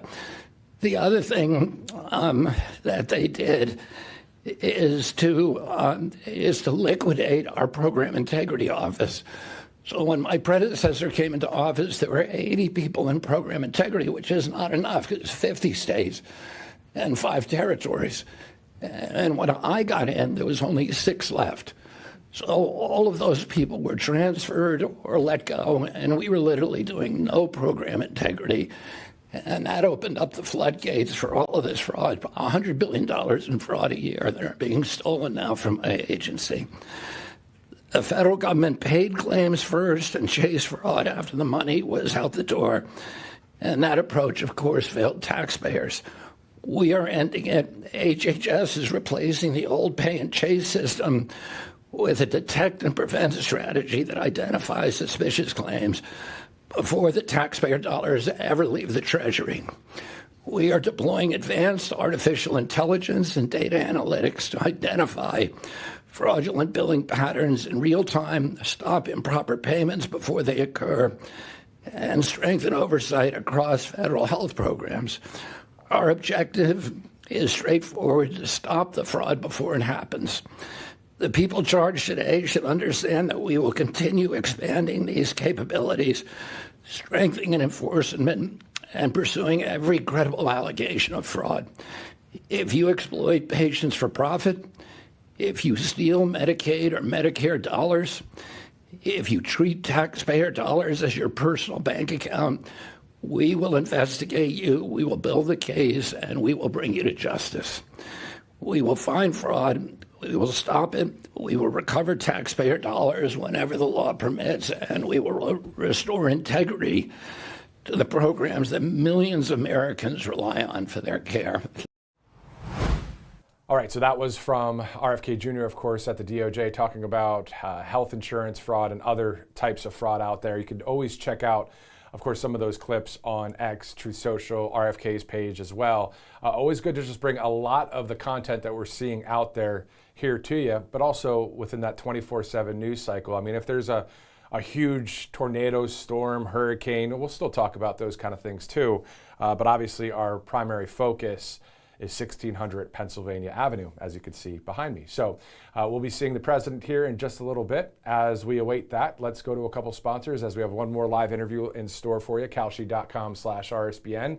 If you check out the political trending topics there, you'll see elections, you'll see politics, and then outside of that, sports, faith, I was going to say freedom, weather, all sorts of topics that you can check out there on kalshi.com/RSBN. 3 ways to get the Kalshi, the QR code. You can download the app if you'd like, or just go to kalshi.com/RSBN. And one of the main things people are talking about within the elections side of things is the midterms and then the presidential elections, which still are quite some time away, of course, in 2028. But anyway, check it out, kalshi.com/RSBN. More than 1 million users on that site, and that number is growing. Let's go to covepure.com. You may have heard us talk about this story, but if you're new to the broadcast today, apparently researchers have been documenting male fish developing female characteristics in rivers all across our country. We're told it comes from birth control pills that wastewater treatment plants can't fully filter out, and it's in the same water that runs into your home.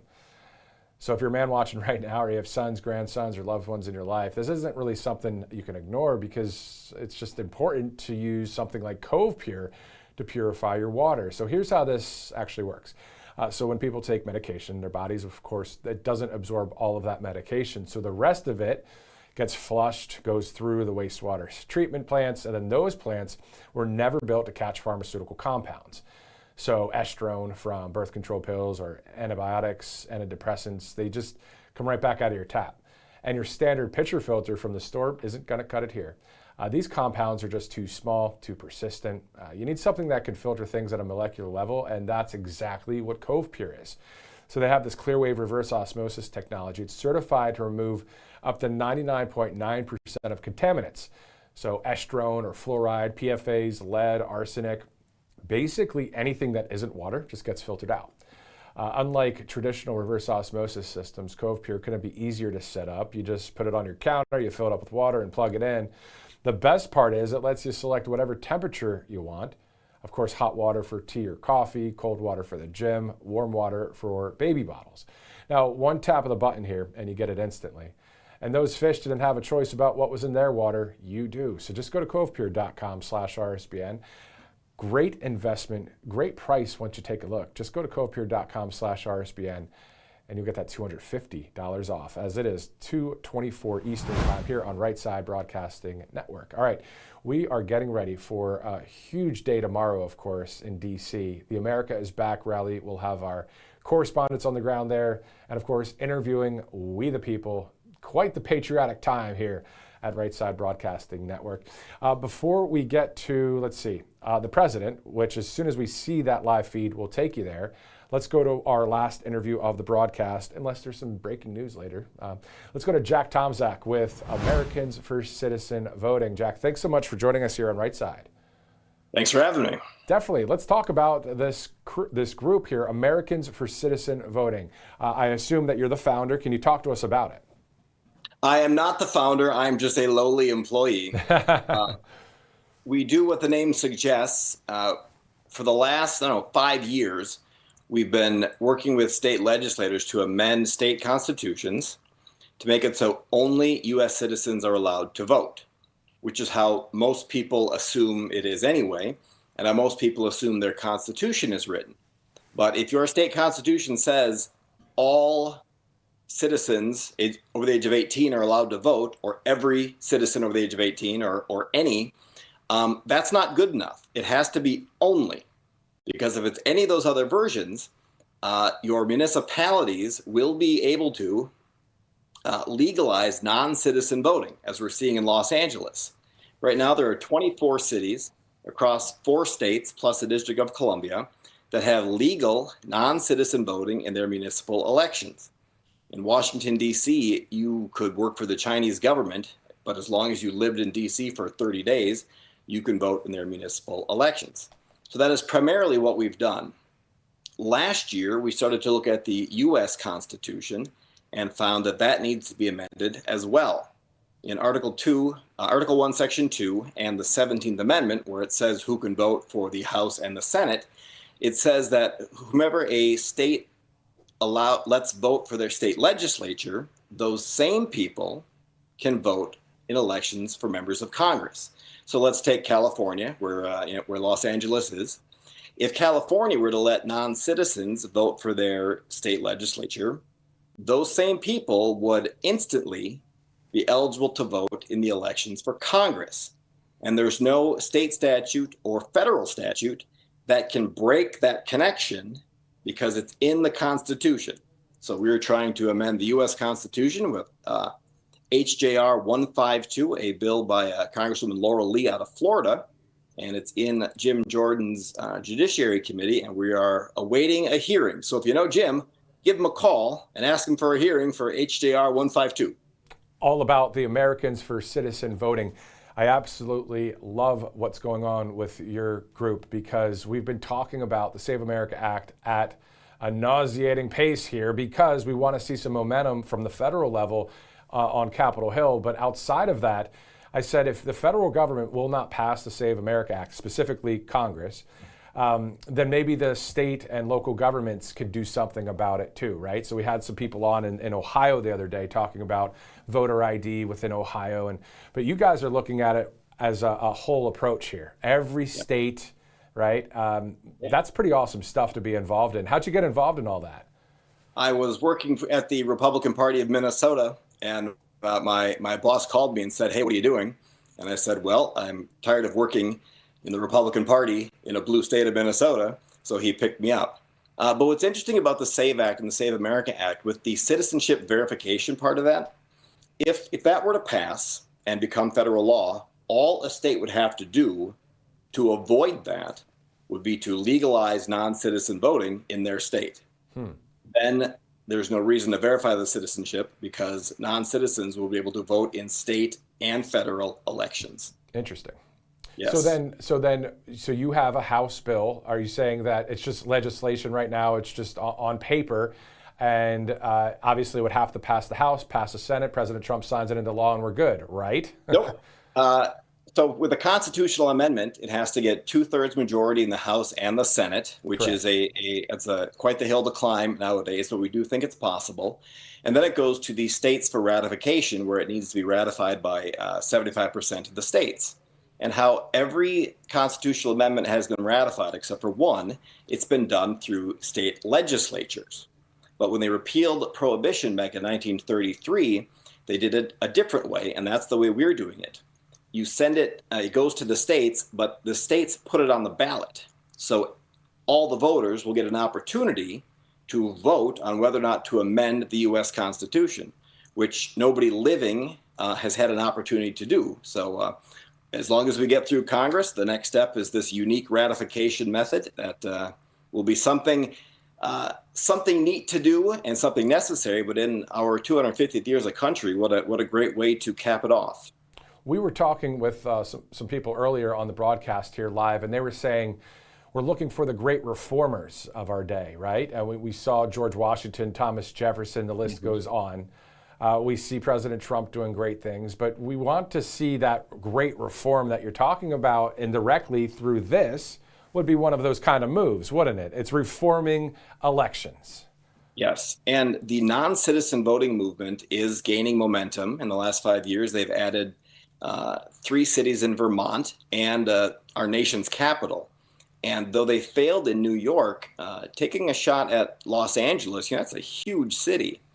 And if they accomplish that, then that's only going to further their cause, and it will grow to state elections eventually, I think rather quickly. And if we don't get ahead of it now, we're going to have states that allow non-citizens to vote for Congress and other states that don't, and it's going to get unfair and messy. It's better to head this off at the pass. Final question for you. What is your greatest concern for the country? Final two questions. And what is your greatest hope for the country as we're about to celebrate 250 in 11 days from today? My greatest fear is that people have stopped paying attention to how government is supposed to work and what the Constitution says. And they're too into personalities and parties. My greatest hope is that they wake up. Well, there you go. Short and succinct, Jack Tomczak with the Americans for Citizen Voting. Thank you so much for joining us here on Right Side. Thank you. Appreciate it. All right, there you go. So Americans for Citizen Voting. It's always good to see someone that is working on specifically whatever works to get election security, election integrity, all the things. I mean, there's a lot of people out there, a lot of different groups, but a lot of different individuals that are just saying, hey, can we just have free and fair elections? And we know President Trump's been talking about that for a long time. Really long time. We actually played a Throwback Thursday segment, or maybe it was a Flashback Friday, or a Way Back Wednesday, whatever. The point is, President Trump spoke about voter ID a long time ago, and we'll see what happens there on Capitol Hill. Let's go to a few of our great sponsors here on Right Side, including All Family Pharmacy, as we're waiting the president to take to that podium there in Pennsylvania, of course, the Commonwealth of Pennsylvania. Let's go to All Family Pharmacy, as you see, and you probably know All Family Pharmacy for things like ivermectin, maintenance medications, mebendazole, and all of the everyday prescriptions people need. But something that a lot of people don't know is they also carry a lineup of biohacking and wellness therapies. What we're talking about are things like NAD+, or GLP-1, methylene blue, peptides, and other options that more and more people are looking into as part of their health and wellness routines. And it's really interesting because a lot of Americans are becoming more proactive about their health.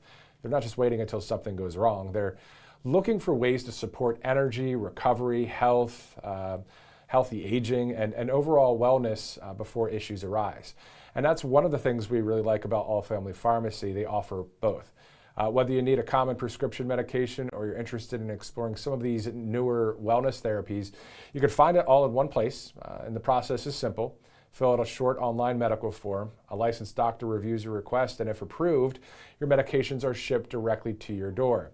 Now, if you've been curious about things like NAD+, methylene blue, GLP-1, or any of the other wellness therapies people have been talking about, all you have to do is take a look at what All Family Pharmacy offers at allfamilypharmacy.com/biohacking, allfamilypharmacy.com/biohacking. So there you go, specifically on the screen there. Let's go to one more sponsor here, Tax Network USA. A lot of people may still owe back taxes or have unfiled tax returns, or maybe you pulled money from your 401k or IRA early and now the IRS wants its share. However your tax issue started, the outcome, unfortunately, is the same. The balance, it's just not going down. Penalties are growing, interest compounds, and you might still owe back taxes. So specifically, the IRS, of course, they're not waiting. The IRS enforces collections through wage garnishments, bank levies, and property seizures. And we're told they can even file for you without your consent. And this is really where Tax Network USA comes in. With more than 15 years in business, there hasn't been a tax case they haven't seen or resolved.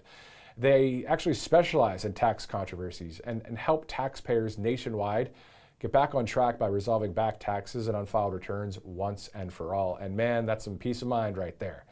So whether you owe $10,000 or $10 million, their team has resolved over $1 billion in tax debt.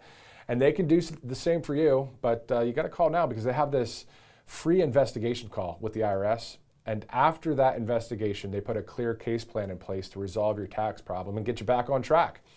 This is really about using your legal rights to take control before the government sets the terms for you. So don't wait for another IRS letter or a frozen bank account. You got the number right there, 877-479-6503, tnusa.com/RSBN, 877-479-6503. It is 2:35 Eastern Time. Thanks again for joining us here on this Tuesday, June 23rd. We're seeing Carolyn Levitt back on the airwaves. Welcome back. We look forward to seeing her at a press briefing at the White House. And I don't know. What do you think? Maybe Thursday? Maybe. Because tomorrow is the America's Back rally, of course, as President Trump will be delivering that speech there. We'll have our crew there, Megan Kohler, Matt Cain, live. It's going to be awesome. Interviewing a ton of people. You know, those DC July 4th Independence Day vibes, they're always good anyway. But then when you add the 250th, awesome. I'm recalling a picture, actually, thinking about the National Guard along the National Mall at the reflecting pool. First of all, I'm thrilled to know that the National Guard's in DC, especially during all these times, right? But there was this huge, I don't know, like costume animal thing that was holding up some Team Algae sign. Did you guys see that? Ridiculous, right? As the National Guard are standing there, and then this whatever it was, person was holding up this Team Algae sign there at the reflecting pool. And that really kind of paints a clear picture as to those on the right side of history versus those not so much. And hopefully that person, you know, gets detoxed and out of the being brainwashed and all that stuff. But it's just a kind of a clear picture of really what we're looking at here in our nation. I'd rather be on Team DC National Guard any day of the week. Anyway, all right, so we are awaiting that live speech there outside of Allentown, Pennsylvania, of course, as the president will deliver remarks there. Speaking of the president, let's do this. You know, he was speaking to a number of reporters earlier. So what we'll do is we'll go to clip number 5 of the president speaking to reporters. A couple clips of it. So let's go to that right now. They've arrested, I think, 6 people on the reflecting pool. So the reflecting pool looks fantastic. I just got pictures of it. It's beautiful. But somebody went in with a knife and cut it. They cut it up good. And then they cut a 350-foot slip in the form of lots of little slips, real horrible stuff, and they destroyed the grass. We put a brand new big load of grass out there, and they destroyed it. So it's all being fixed, but it's a shame. So I understand 5 or 6 people are arrested. The Interior Department can refer to you on that. And I hear they have 6 people under investigation. You want to see trouble? Let them have a nuclear weapon. We're doing very well with Iran. They've been decimated, and we're making a deal with them, and we'll see how that all goes. And right now, as you probably heard yesterday, we had 19 barrels of oil, 19 million barrels of oil come off, and that's the biggest in the history of the Strait, the Hormuz Strait. Our stock market is through the roof, and oil prices are tumbling. We actually hit for a moment today. In fact, I think it's going to break it, $70 a barrel. That's lower than we were when we started, and it's been amazing. And the big thing is, Iran will not have a nuclear weapon. Iranians are saying there's no scheduled visit for the IAEA inspectors. Is that part of your agreement? They're wrong. They're wrong. They know they're wrong. They told us inside, and we have it down, 100% inspections.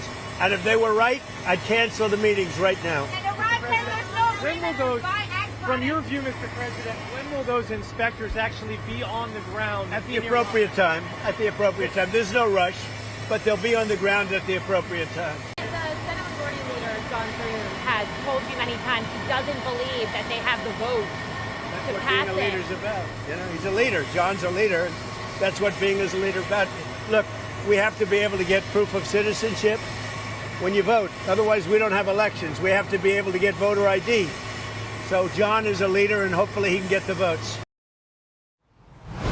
All right, just a few clips from President Trump, of course, speaking with the press as he was leaving Joint Base Andrews there in Maryland. A quick flight over to Pennsylvania outside of Allentown. As soon as we see again that live feed, we'll take you to the president. We're seeing some other things going on outside of that in the sense of, let's just put it this way, the president is not at the podium yet. All right, let's do this. So we know on July 4th that Air Force One, the new one, will be doing a huge flyover the National Mall there on July 4th, probably accompanied by a number of our military jets, right? U.S. Navy, U.S. Air Force, Blue Angels, Thunderbirds, all the things.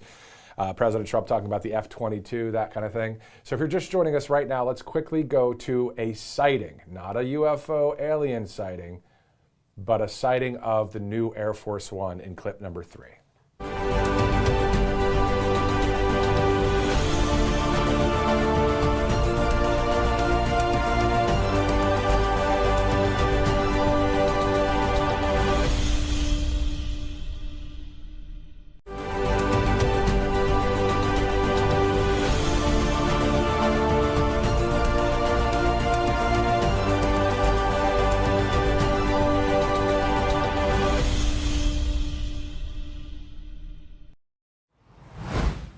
All right, looking live there in Washington, D.C. You can see those cranes behind the White House, of course, I guess taking care of the UFC stage that's behind there. Of course, a little bit of a technical delay there. That's all right. A little cloudy, of course, in the Northeast today, but behind that White House or along the side there for the National Mall will be where we are live tomorrow, as President Trump will be delivering that speech for the America is Back rally. So we'll have that live coverage. I believe at last check, our coverage tomorrow starts at 1 o'clock Eastern time, 1 p.m. Eastern, as the president will be speaking at 7 p.m. Eastern. So what are we going to do for those 6 hours? Well, you know how RSBN does it, right? Over the years, at all of the rallies, we would speak to the people in the crowd. And that is some of the bread and butter of RSBN over the years. And that's awesome. It's great to see that to be able to happen tomorrow again, to hear from we the people as we're about to celebrate 250 years young. And also, of course, we'll see the president. Lee Greenwood will be there, Christopher Macchio, both who have been on the program here last week talking about the fact that they have been called upon to perform there tomorrow. So ideally what's going to happen is you see those clouds, they're just going to get kicked on out of there, nice blue skies tomorrow. Maybe that'll happen. Actually, I'll check the weather in the meantime, because that's what happened down here in Alabama just recently. It's been hot, it's been humid. I know we're in the South, but the rain has just been ongoing. Today, nice blue skies, looking a lot better. So let me double check something real quick and look at DC. It looks like, okay, this is pretty awesome, I have to admit. All right, so this is DC. I know you can't, well, maybe we can do the close-up shot if possible if you want to try it. But so there's the clouds and all the junk going on, right? And I know you probably can't see it, but Wednesday has full sun, 83 degrees tomorrow. So not a cloud in the sky. So there you go. Looking forward to that coverage here on Right Side. Also, we went to a number of videos earlier, but I think one of the ones we have right now, I believe, is from America 250. So there's videos from Freedom 250, America 250. I've called it USA 250, Independence Day 250, whatever you want to call it. Here's one from America 250. We have always been a nation of givers. Giving a hand, giving hope, giving possibility, giving joy, giving dignity. It's what we do and who we are. Imagine what could happen if we all gave at the same time. Giving forth. Take the pledge at america250.org. And then so when you look at, Freedom 250, right now they have the Freedom truck that's going to be in Georgia twice, upcoming in Georgia twice, and then a number of other stops for that Freedom truck. Now the Freedom truck has a number of, I believe, historic documents and just a really cool experience. So if you want to check it out, just look up the Freedom truck. Also, there is the Freedom plane, actual airplane that has Freedom 250 on it, flying from coast to coast and stopping in various cities. So you might want to check out some of that stuff. Also, speaking of checking out something, so the Lincoln Memorial, the bottom of it, it's called the Undercroft. Well, it's a brand new thing this summer where you can actually go underneath the entire Lincoln Memorial. There's a whole museum that's down there. That's just kind of cool. I mean, that's been around for obviously decades, but to be able to go underneath and then kind of look up and be like, that's where, the Lincoln statue is. I don't know. I like that kind of stuff. So anyway, looking forward to our coverage again tomorrow. And then through the next several weeks, we'll be having some various live coverage here on Right Side Broadcasting Network. And of course, on July 4th, when we celebrate our country, the 250th, as it's 2:45. Let's do this. Since we don't see a live feed yet, let's take a quick commercial break. I'm going to look at some other news headlines. We'll be right back here on RSBN Live. Welcome to Right Side Broadcasting Network, your trusted conservative news outlet. At RSBN, we deliver the truth when the mainstream media falls short. Since 2015, we've proudly broadcasted every single one of President Trump's iconic MAGA rallies, bringing you the excitement and energy live before anyone else. By watching RSBN, you get an unfiltered front row view of the action on the ground.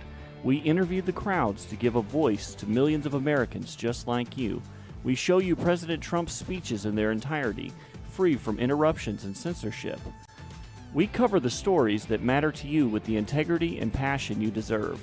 Thank you for choosing RSBN as your home for America First News. Together, we stand strong, united, and informed. So join us and be part of the right side of history. Hey y'all, it's Silk from Diamond and Silk Chit Chat Live. Look, don't forget to watch my show right here at Right Side Broadcasting Network, and I want you to support Right Side Broadcasting Network. It's imperative that you do so, okay? Bye-bye.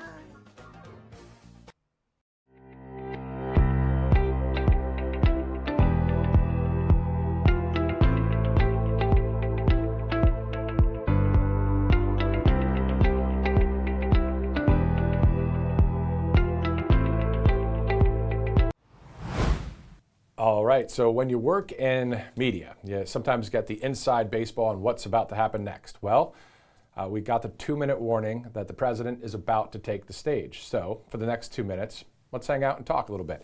So we know that the White House page just posted on YouTube the entire tarmac speech by the president when he was taking on questions earlier. We were about to go to that, but of course, as we know, the president will be speaking here at the Mack Trucks facility there in just outside of Allentown, Pennsylvania, so we look forward to going to that. Also, as we await any sort of, announcement when it comes to the RNC midterm national convention. It's something we've talked about throughout the year so far here as we are pushing 7 months. Can you believe it? It's going to be July 2026. Before you know it, it'll be December and then onward to 2027. But anyway, the RNC midterm national convention, still no date, time, location announced yet.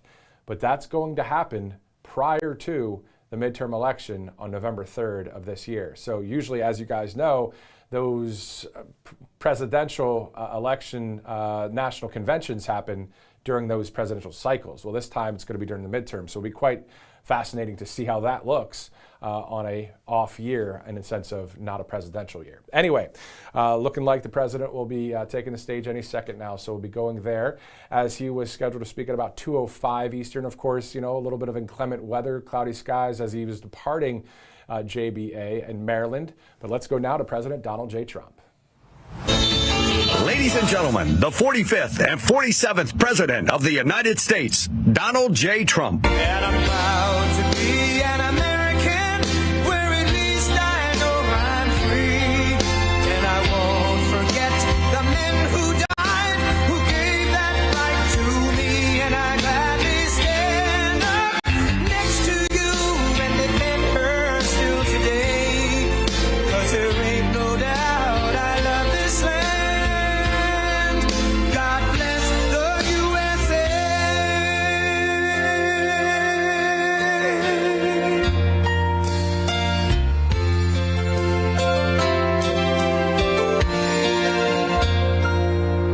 From the lakes of Minnesota to the hills of Tennessee, across the plains of Texas, from sea to shining sea, from Detroit down to Houston and New York to LA, where there's pride in every American heart, and it's time we stand and say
Pennsylvania. I won this place so much.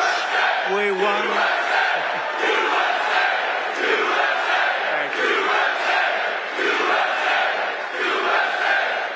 Well, I'm thrilled to be back in this incredible Commonwealth with the proud, hard-working patriots of Lehigh Valley.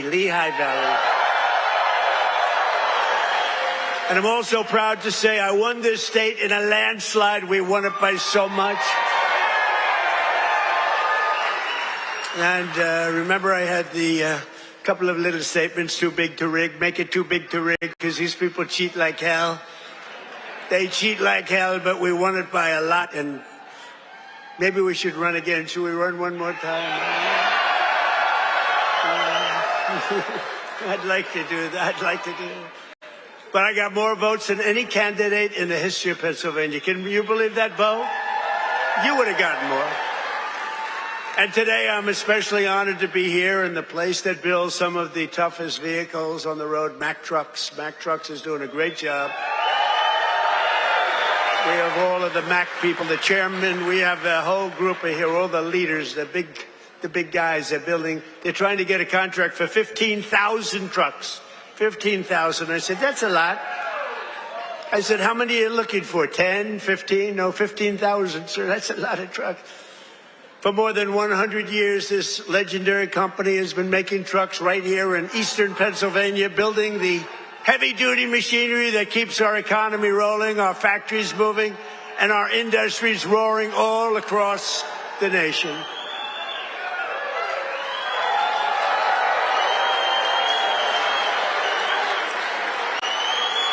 And you are the men and women who put your pride and spirit into those beautiful words, stamped on every Mack truck that said, made in the USA. It's made in the USA. And I want to especially thank the president of Mack Trucks, Stephen Roy, who I just met, who's a great guy, a great patriot, very Republican too, which I like. He's a very strong Republican. Stephen, where are you, Stephen? Stephen. We got to get a certain very talented congressman reelected. You know that. We got to get him. Where are you? Where are you, Mr. Congressman? We got to get you back in. Thank you, and thank you, Stephen.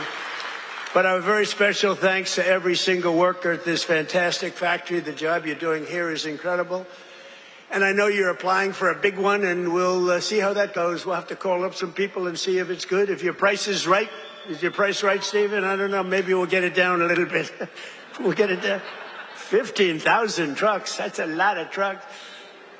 But that's what this is all about. It's greatness. You built this country, and you're the ones who are making America great again. We're the hottest country in the world.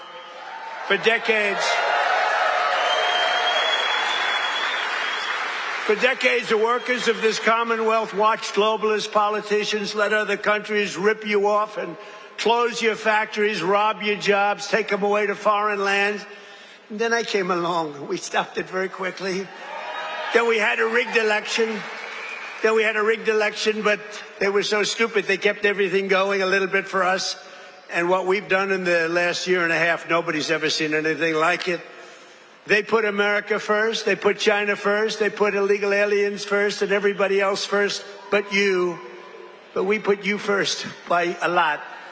But at long last, you finally have a president who is putting workers first, putting Pennsylvania first, and putting America first. We're doing that, and we're doing it like nobody's ever seen before. And starting on my first day back in office, and this goes all the way back to 2016 too, but right from a year and a half ago, nobody's ever seen anything like this. We're the hottest country anywhere in the world by a lot. But I stood up to the trade cheaters. They're cheaters and abusers and violators of the world like no president has ever stood up before. And now I'm standing up again because Iran cannot have a nuclear weapon, if that's okay. And we're doing quite well. I placed 50% tariffs on foreign copper, aluminum, and steel so they couldn't come in and steal your jobs. and sometimes even more than 100% tariffs. They weren't going to come in from foreign lands and steal your jobs. If they wanted to come in, they pay 100%, they pay 200%, they pay I don't care what it is. They're not going to steal your jobs, okay? And they stop.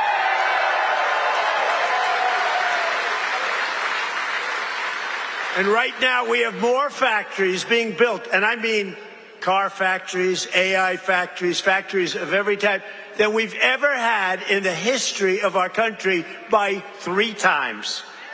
That's because they didn't want to pay the tariff. How don't you pay a tariff? You build your factory here and you hire American workers. It's quite simple, actually. But as you know, I placed a 25% tariff on foreign automobiles, and very importantly, I posed a 25% tariff on medium and heavy-duty trucks so that Mack Truck could do very well with its factory in Pennsylvania. But all American roads will be filled with American trucks very shortly. Very few people are able to compete with us anymore. They used to rip us off. It was like we were a bunch of babies. American labor worked with us, too. I just met the head of your unions, and they've been terrific. They work with us, and they're fair. They treated us good. Maybe we can negotiate a little bit tougher. Where the hell are the union guys? Those guys are great. They're great. There they are. I want to just say hello. We gotta make sure you vote for our congressman here. I'm not doing this for my health. Right? Muser. We even have Muser here. That's right. Within a single year of taking office, I slashed trade deficit with China by the largest amount in the history of trade. And we, by the way, have the biggest trade deficit cut in the history of our country, 67%. Think of this. We had a trade deficit. We cut our trade deficit. If you're a president and you cut it by 1%, they say, oh, you're doing a great job. 2%, you're a genius. I cut it by 67%. That's why you have all of these factories being built. And they'll soon be opening. They're already opening. But when those factories are opening, I don't know what you're going to do. You're going to negotiate very good salaries, that I can tell you, because they need you. In many ways, they need you more than you need them. American exports to the rest of the world are up by $150 billion. You hear that, Bo? It's not bad. You've got to wrestle a long way to make that. Bo is going to have to win a lot of tournaments to have to make that money. Think of it, $150 billion up. We never had that. We always have losses. We take in much more than we send out. Now we're up $150 billion, and that's nothing, because when all these factories are opening up, Mr. Senator, another great one, what a great senator you have. Did you fight hard? David, did you fight hard? He was with me at, I think, every stop. I said, where the hell is David? He's right there, sir. And he's working hard, and he's a great guy, and he's working very hard for you. But a short time ago, we were a dead country. We were laughed at all over the world. We were a dead country. People were laughing. They were saying, what the hell happened to that country? The king of Saudi Arabia said it 2 years ago. I was over there. He said, you know, sir, 2 years ago you were a dead country, and now you're the hottest country anywhere in the world. It's true. And we're hotter now than we were then.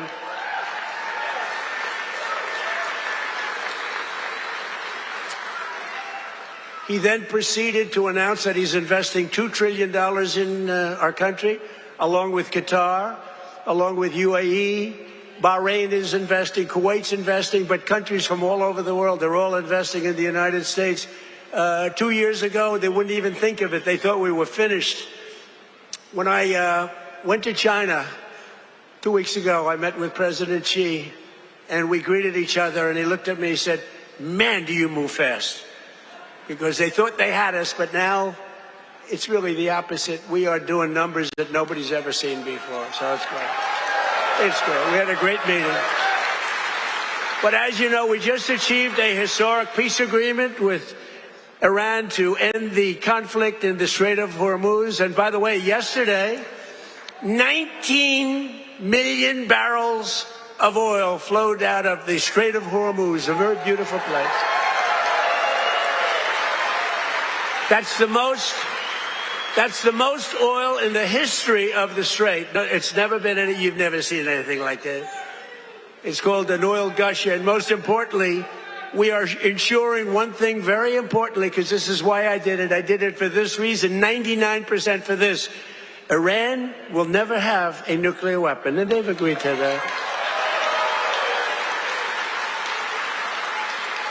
But remember, this wasn't easy. We had 47 years worth of presidents and other people, other countries too. We're not the only one that never did anything. They were the bully of the Middle East. And now we're leaving Iran with no Navy, no Air Force, no anti-aircraft, no missile capability, no nuclear program. We're leaving them without any nuclear capacity, and they've agreed to that. And we're getting along quite well, although if you read the fake news, you never know. Think of it, the fake news. They have no army, they have no navy, they have no air force, they have no anti-aircraft. We can fly over Tehran just at will. Nobody going to do anything to us. And then I read the fake news that they're doing quite well. They're not doing quite well. These people right there, look at all of them. Whoa, whoa, whoa. That's a lot of press. That's almost as much press as Bo had at the White House last week when he knocked out his opponent in the first round. Right?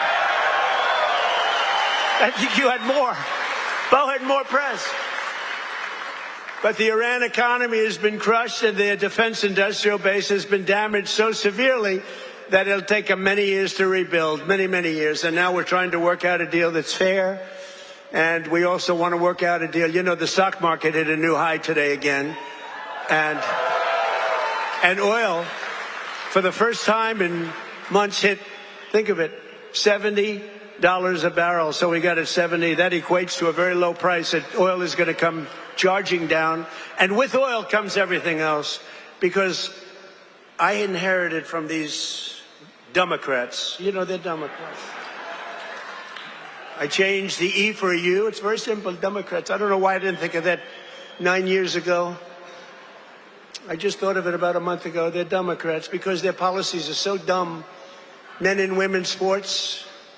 You know, Bo was with one of the great champions, Tony. Tony, could you have taken most women in the heavyweight championship? He was the heavyweight champion of the world. Do you think you would have had trouble with a woman of approximately your size? Be hard to find a woman of your size, but if we did, I think you would have been okay. What do you think, Bo? Could you have handled it? I think so. What about you, Bo? Could you handle a woman of approximately your, 182 or something? Think there's a 182-pounder that could give you a little tussle? I don't think so. I don't think so. He's such a nice guy. You say, no, not really. I don't think so. When she looked at those ears of Bo, when she looked at those ears, she'll say, I'll take a pass. She'll say, I'm not going to fight that guy. The average price of gasoline nationwide is down 60 cents a gallon just from a short while ago. And remember this. We had to make this detour. We had to go to Iran. You can't let them blow up the Middle East and then us, if that's possible. We would have gotten them before, but they would have blown up Israel. They would have blown up the entire Middle East. You can't let that. You want to see a bad economy? That's a bad economy. So, but remember that our oil in the middle of this conflict was less than it was for sleepy Joe Biden. And we're putting out a fire. Biden, Clinton, Bush, all of them. Barack Hussein Obama. Have you heard of him? Have you heard of Barack Hussein Obama? None of them did anything.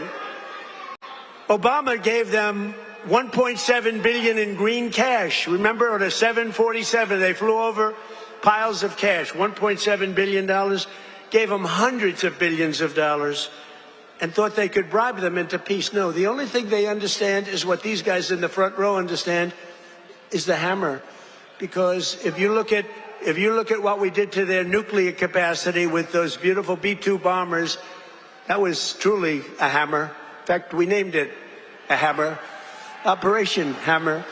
But our economy is ready to soar to levels the world has not seen before. I believe that, David. I think it's going to levels that nobody's ever seen before. All these factories are being built, and they're going to be occupied, and they're hiring people now. And it's going to be something very beautiful. I don't know who's going to follow me, but remember that I was the one that did it, okay? Somebody's going to walk into office and they're going to have the most successful country in history, and they're going to be bragging what a great job they did.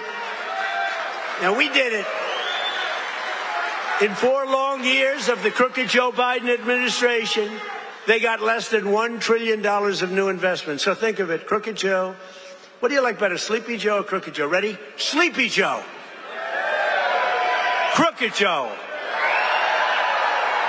I'm surprised. I like Sleepy Joe better, but Crooked Joe. They're both good. I use them both. But in less than 1 year, so they did much less than $1 trillion of investment from outside the world. Much less than $1 trillion.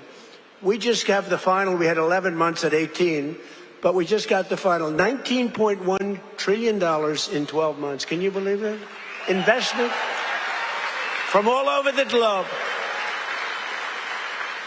And since the election, the stock market has set 73 all-time records. In other words, yeah, sit down. We've got plenty of time here. It's an honor that you're all standing. Oh, look who we have, the Wall. Stand up, Wall. Look at this guy. Oh, I'm going to get a suit just like that guy. I'll bet he's been to 200 rallies. Him and, where are my guys? Oh, look at my guys, front row Joes. I got these front row Joes. And where are the women from North Carolina? They're here. They travel all over the world. I don't know what the hell's with their husbands. These beautiful women from North Carolina. They travel all over. They went to 200 rallies. How many rallies have front row Joes gone to? Hundreds. Everyone.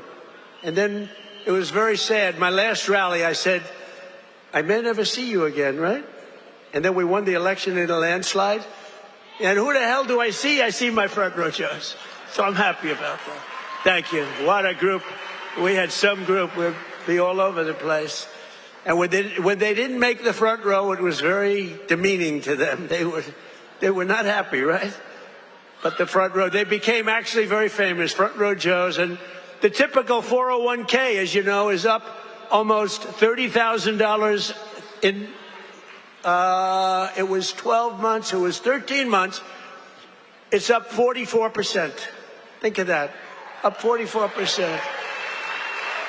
Because, you know, as goes the stock market, so goes a lot of your own wealth. And I tell about this police officer. I met a police officer first time, similar thing, but now the numbers are even more. I was in New York. I met a great police officer, New York finest. And he said, sir, I want to thank you. I said, for what? He said, my wife didn't think much of me, very much. We were having marital difficulty, actually. She thought I was nothing. I'm a police officer. I'm a tough guy. I looked at him. The muscles were all over the place. He didn't suffer from that. But she thought maybe that muscle wasn't so good because he was always losing money in the stock market. And he said, sir, in the last year and a half, my 401k is up 74%, sir. And she thinks I'm Warren Buffett. She thinks I'm a super genius. I said, how are you getting along with her? He said, well, I'm not so sure I like her anymore, but I won't tell you that. I refuse to say that. He's getting along just fine. But a lot of people have come up to me, David, and they thanked us. 401ks, you know, the stock market. Who has a 401k here? Yeah, look, a lot of people. More Americans are working today than at any time in the history of our country, and we've created over 32, think of this, 32,000 new jobs just starting in Pennsylvania alone. David, you have to get credit for that. And in the last few months alone, we've added 2,600 Pennsylvania manufacturing jobs, and that number is going to go much, much higher as the factories start to open. Because right here in Lehigh Valley, Eli Lilly has just announced, great company, by the way, drug company, a $3.5 billion investment in a brand new state-of-the-art manufacturing facility right down the road. That's going to create over 1,000 jobs, just that one. Nokia is investing $30 million to expand its semiconductor testing and packaging operations, thousands of jobs. And B. Braun has announced a $20 million expansion of its medical device manufacturing operation in Allentown. I love Allentown. I love any place that votes for me. which is the entire state of Pennsylvania, the entire Commonwealth. Never make the mistake of using the word state. Well, I'm not sure that people care, but the Commonwealth of Pennsylvania voted for us at levels that nobody's ever seen before, David, and you too. And we're proud of you because you had guts. This man had guts. He lost one time to a tough candidate. Then he did it again to a tougher candidate. And I tell him, if he didn't win, his wife, who's a beautiful woman, would have left him. I'm telling you. Dina, she would have left him. So he had great courage doing it a second time. He was a very successful guy. He ran. Stand up, David. She would have left. I was so worried because he's a friend of mine, and that was a tough race. You know, he was running against a guy 24 years, and his father was in for like 30 years. That's a long time, and he had to beat him knowing the pressure. That's called pressure. Knowing his wife was gone if he didn't make it. She was gone 100%. But he's married actually to a terrific woman. She probably would have stayed. I'm not 100% sure. And last year I saved a great American company, U.S. Steel, and we're keeping its headquarters in Pennsylvania where it belongs. And $17 billion has been invested by a great company in saving U.S. Steel. They were gone. I think they were closed up and they were ready to go. And now they're building factories like nobody's ever seen. They're expanding the operations and building a couple of brand new steel plants. They're up to over $17 billion, which is a lot more than they even told us, because they've fallen in love with this Commonwealth. They've fallen in love with your whole area, the people. I think they've fallen in love with the people more than anything else is what they told me, because they've done more than they said they would. And thanks to our great Republican majorities in Congress last 4th of July, I proudly signed the largest tax cuts in American history. We gave you the biggest tax cuts in American history. Not bad. Not bad. We delivered no tax on tips, no tax on overtime, and no tax on Social Security for our great Pennsylvania seniors. No tax. And our tax cuts are projected to boost take-home pay for Pennsylvanians by an average of more than $10,000 a year per household. Think of it. Not bad. That alone should win us the midterms. We got to win the Muser. We got to win the midterms. Muser's another great guy. Stand up, Muser. Been with me forever. He was thinking about running for governor. I think he would have won, but he was thinking about running for governor. And I said, I want you to stay in Congress. I want you to stay. And we appreciate it. You've done a great job.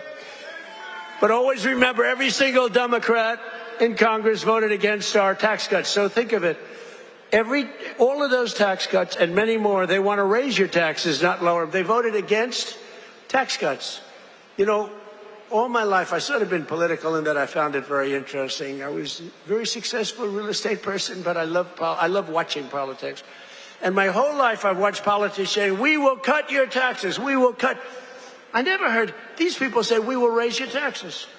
This country has gotten very strange politically, especially with all the communists that are up for election. You know, you have communists. These aren't socialists, these are communists. And they're all up. How about the guy in Maine? He's got the Nazi stickers.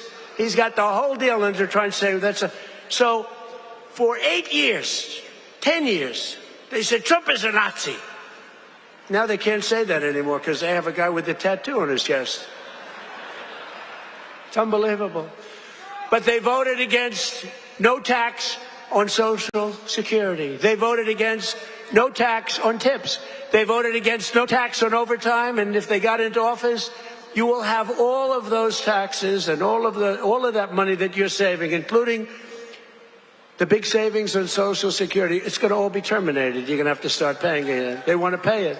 I don't know what's wrong with these people. They voted in favor of the estate tax or the death tax on your farms and your businesses. You know, farmers and small business people, they love their children. If they love them, it's great. Most of the people love them. Some can't stand. I know people that can't stand their kids. They're not going to leave them 10 cents. But if you love your child, you want to leave your farm, especially from these farmers, it's born in them somehow. They want to have their children on the farm. The children don't want to leave, but sometimes they're they're land rich and cash poor. You know, I've known that expression too. I've oftentimes been land rich and cash poor. It's not a good period of time. And you die and you have a estate and they tax you at 40, 50, 60%, and they end up losing their farm, losing their small business. And in many cases, you don't read about this, they commit suicide. They actually go out and commit suicide because they're forced off their farm by a bank. They have to go out and borrow money from a bank. And they're forced to go out, borrow the money. They're unable to pay the loan. And the bank, even if it's a nice bank, they give them a chance, they give them another chance, and then they ultimately foreclose. They lose everything. And in many cases, they commit suicide. And I said, we're not going to have that crap go on. So you have no estate tax to pay on your small farm, small business, on your farms, your businesses. And you can, if you love your children, you can leave your farm or your small business to your child and they're not going to lose it. If you don't love your children, then don't listen to what I'm saying because it doesn't matter. If you don't like them, don't leave them anything. The hell with them. They probably deserve it. But think of it, the Democrats voted against the border wall. The border wall gave us the safest border. We have the safest border now in the history of the country. They voted against voter ID. You know why they voted against voter ID? Because they want to cheat. There's only one reason, Mr. Wall, right? Correct. Where do I get that suit? One day, I don't know if it's very presidential. I'm going to walk up in a suit with the design of the wall on it. I don't know. What do you think? I already have a lot. You know, I have a very elegant wife, and she says, darling, please, please, don't dance. It's not presidential. I said, but the people love it when I dance at the... And she said, please, please, the men and women's sports, please don't do the weightlifting thing. And don't do the swimming thing. You know, the weightlifter where he goes up and the record stood for years and years and years. And this young lady, she's trying out for the Olympics and she's going to do it. And the record stood for 19 years and they put 1/8 of an ounce on one side, 1/8 of an ounce on the other. They have to understand, Melania, who's now a movie star, she got the #1. Can you believe she hit big with a boom? That's not good. There can only be one star in a family. Please remember that. But they put a little 1/8, like a feather on one side, a little bit, just to break the record. The parents are sitting right there where Big Bo is. He's a nasty guy. That punch he threw, got to be very nice to Bo. I got to be very nice. Got to make sure he's never angry at me.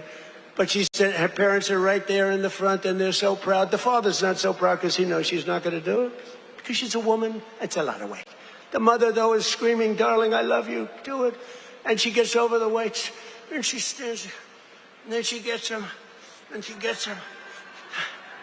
And the mother's screaming, darling, I love you, darling. And the father's looking, saying she has no chance. And she's like this, you see,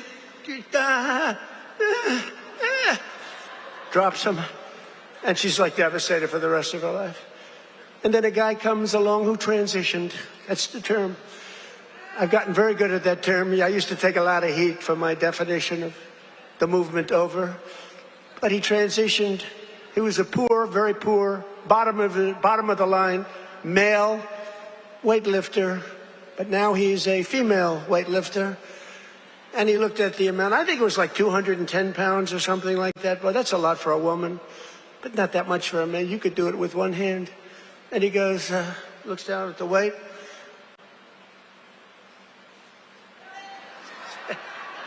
I think he did a few things for emphasis. And he won the medal. And everyone said, oh, isn't that wonderful? Are we crazy? Men should not be able to participate in women's sports.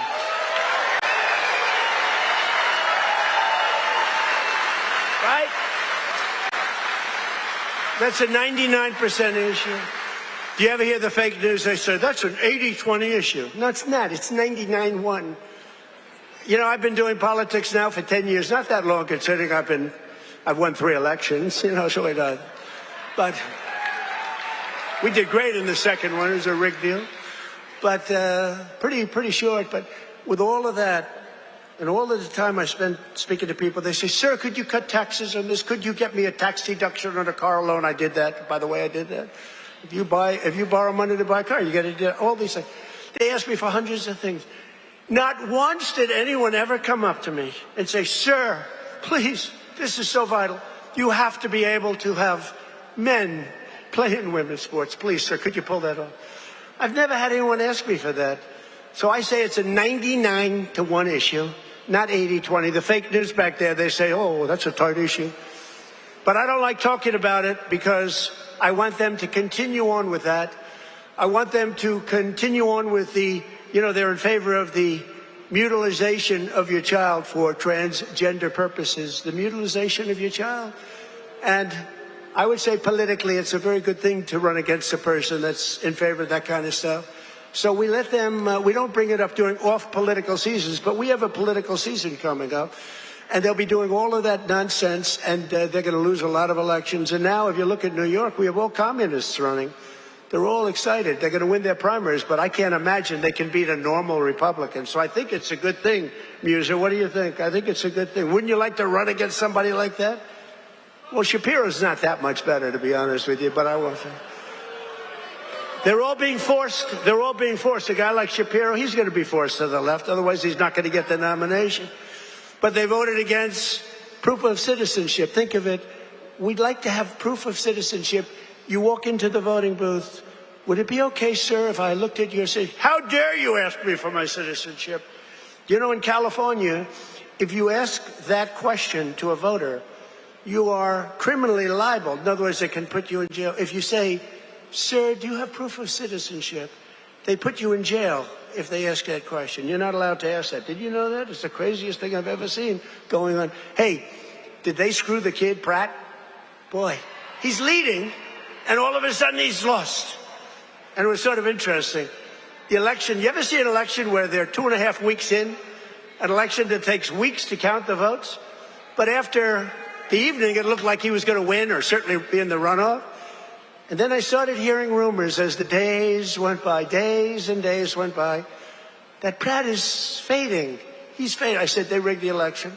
And then lo and behold, he didn't qualify, even though he was so far up in the third place person that it was almost impossible, and he didn't qualify. And then it started happening with the next candidate, Steve Hilton, who's running for governor. He was up in front, just about leading, no problem. And all of a sudden, about 4 or 5 days after, this is after the election's over, they said, Steve Hilton is starting to lose votes. I said, here we go again. And I called up the U.S. Attorney in California. They said, we're going to have a number in the next week. Next week. I called up the very powerful, very good U.S. Attorney in California, and I said, do me a favor. Take a look. They're trying to steal that election, too. I guess they called up. They said, this is the U.S. Attorney call. We have your great U.S. Attorney here today, by the way, and your assistant U.S. Attorney. They're doing great. David, thank you.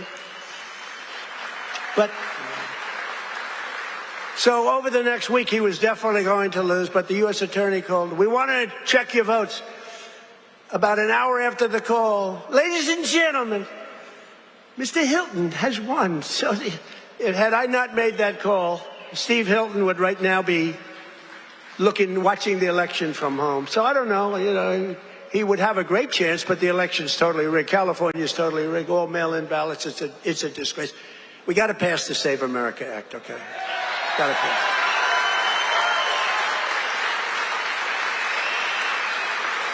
You got to pass Save America, you, McGee. Look at these guys. What love.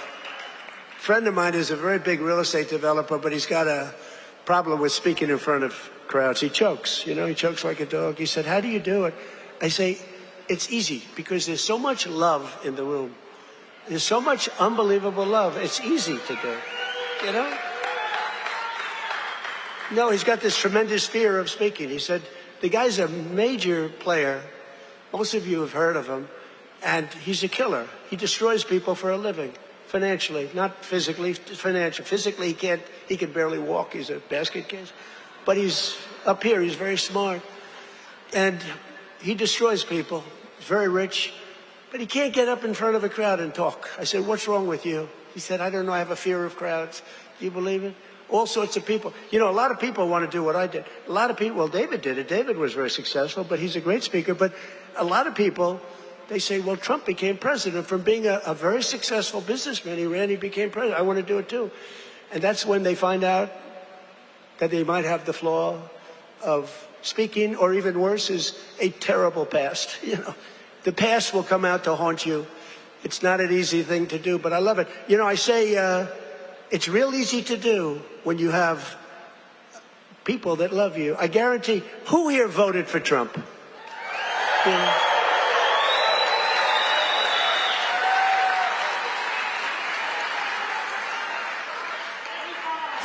Who didn't? Well, this is dangerous, so don't raise your hand. Think you're going to be cute, because you might be in big problem. Then they'll blame me for causing problems. Who did not vote for Trump? Young man, he wants to be. He's a young man. He thinks he's being cute. As he gets pounded on. No, he just said, no, I did. I was the first. He said, I'm the first to elect.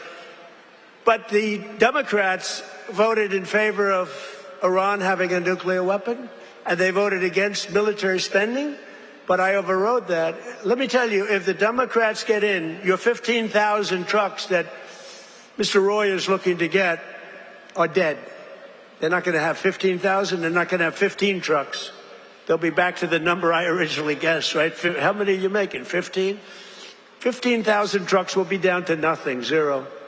And they'll make you put electric on it, you know, electric, so that when you're in the middle of a jungle someplace and you need a charge, where's my charging booth? As opposed to carrying a nice tank of diesel on your back, throwing it in and taking off, right? Where's my charging booth, they'll be saying. They created we created the strongest military in history, and you see that with Venezuela, one-day operation, like, great. Good army. And now we're making a lot of money with Venezuela, and Venezuela is doing great also. It's a happy country now. But it took us exactly 48 minutes to win that war. We have the greatest military in the world, 48 minutes. And we've paid for the cost of the war, where do you hear this? 28 times already. More, but 28 times. So the cost of the war, we've already, because we brought millions of barrels of oil out, and we're getting along great. The people running it, they're our people, they're great people, and the people are happy in the country. They have smiles. They were miserable. They were starving, but they have a lot of oil under that ground. You know how you find oil in Venezuela? Just look at the ground. You'll see oil bubbling up. They have so much oil. They don't know what to do with it, but they had a bad system. They're making more money now for the country than they've ever made before, and we're making a lot of money too. But also Iran, we knocked them out. 1 week, it was essentially militarily over. Much bigger country, 91 million people, and much different ideology. The ideology of the Muslims is slightly different than the ideology of the Catholics. We have the Catholics and the Muslims, slightly different. But Venezuela's been great, and Iran's been great. I mean, you know, if Iran's reasonable, if they're smart, otherwise we'll have to finish the job, which will take about maybe less than a week. But they're going to be okay, I think. They're going to do what they have to do because we want to have it done. But they voted against lower energy prices, the Democrats did, and then they went on to create the highest energy prices that we've ever had in the history of our country. People don't realize that. Much higher than ours during a war. They had the highest inflation in history. The highest inflation in history. They say 48 years, but that's sort of history as far as I'm concerned. And they were absolutely terrible on affordability. Remember, I got here, my first day, the fake news is screaming at me, what about affordability? I'm only here 1 day. Remember, eggs were up about 5 times higher than they ever were. And we have prices are coming down right now at levels that you've never seen. And now with oil crashing, you're going to see something really amazing. And to top everything else, they let 25 million people into our country, many of them criminals and thugs and people from mental institutions and drug dealers. They even let 11,888 murderers into our country.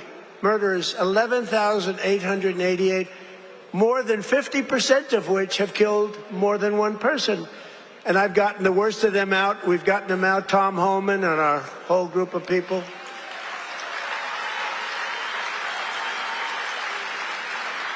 But the Democrats want open borders, and they want them all to come back in. You can imagine that.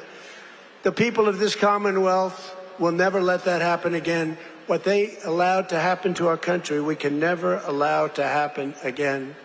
As an example, the war with Russia and Ukraine would have never, ever started if I were president. We can never let elections get rigged again. But we're pleased to be joined today by one of those Pennsylvanians who's benefiting from the historic tax cuts, Sergeant Sam Elias, with the Bethlehem Police Department, who's a great guy. Ooh, they know him. Sam works the night patrol so that he can help his wife take care of their 6 beautiful children during the day. And I'm told their youngest is named Melania. Can you believe that? They named Melania. Where did you come up with that one? After our great First Lady. So Sam is taking home thousands of dollars extra because of no tax on overtime. And Sam, do you want to come up and say a few words? Come on up. Come on up, Sam. Thank you for all you do.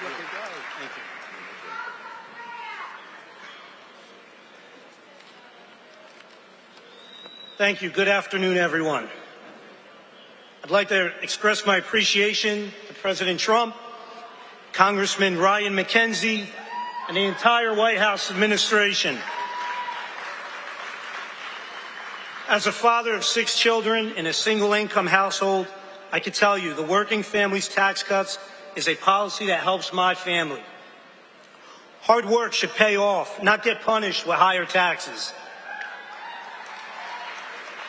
No tax on overtime, no tax on tips means more money in the pockets of working Americans. For my family, these savings have translated to what was once a day trip to the park is now an overnight stay at the Jersey Shore. Bigger tax returns have allowed Americans to create new family memories and save for future projects. As the President said, I also work night shift as a police sergeant in the fine city of Bethlehem. Thank you.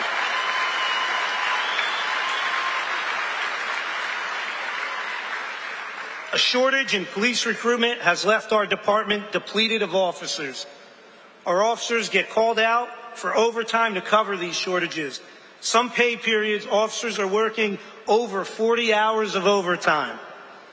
That's why I'm grateful for no tax on overtime. Thank you, Mr. President.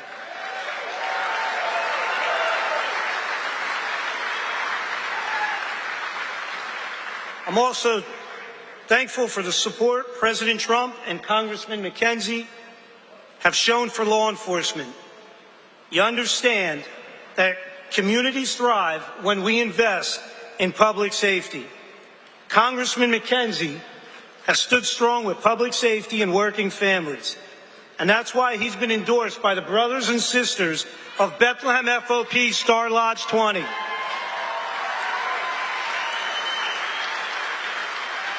Congressman Macungie has been on the front lines in supporting public safety.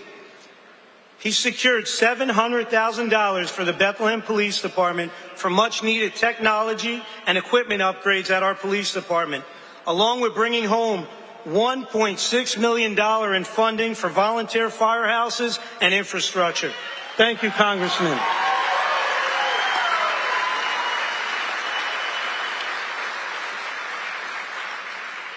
I'm a very grateful American, a son to Lebanese immigrants who came to the United States 50 years ago in pursuit of the American dream. My 80-year-old father is here with me today.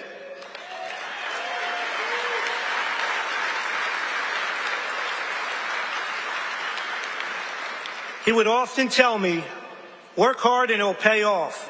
Well, 50 years later, thanks to President Trump and Congressman Macungie, my father's dream has come true. I thank you for that.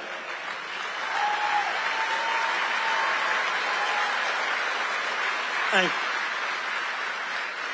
you. Additionally, thank you to President Trump and your entire administration, after more than 50 years, the Lebanese people finally have an American ally who advocates for a sovereign and independent Lebanon governed by the Lebanese people.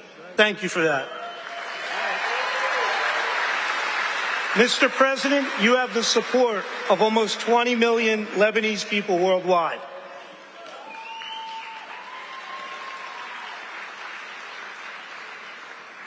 Leadership is more than a title, it's action. I'm grateful for the actions coming from President Trump and Congressman Ryan Macungie. Your actions have prioritized the American dream. Less taxes, safer communities, and America First policies. I thank you, President Trump. Happy belated birthday, and happy birthday to the United States of America. Thank you, and God bless. Thank you, Mr. President.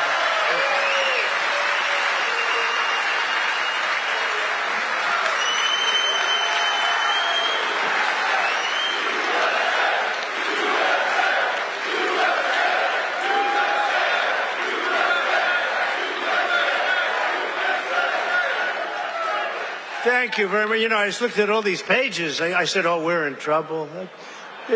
But you know what? That was good. That was a good job. I was a little worried when I saw the pages after page. Very good. Great job.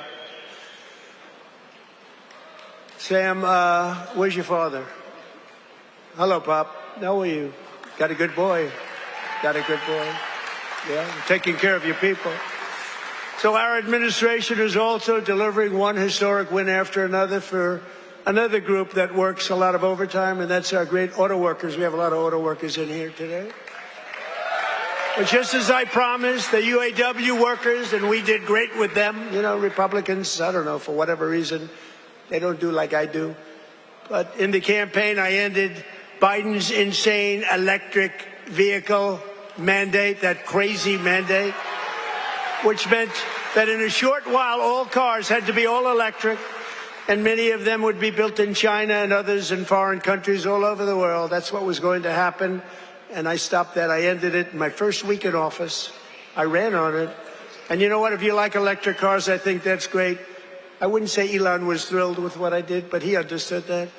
But if you like electric cars, I think it's great, but you have to have the right to buy a regular, I mean, we have more gasoline than any country anywhere in the world. If you want to have gas, if you want to have a hybrid, you can have whatever the hell you want, including electric. But I terminated Biden's disastrous fuel emission standards that would have crushed Mack Trucks. Mr. Roy, your company would be crushed if I didn't do that. You wouldn't be bidding on anything, neither would anybody else. It was the most insane environmental regulations ever conceived of by man. It was totally unreasonable and ridiculous. And you can sell trucks for much less money that are now much better trucks that work, that actually work. And we made interest on auto loans, fully tax deductible, but only if you buy a car that is made in the USA. Otherwise, we're not interested. Otherwise, we're not interested.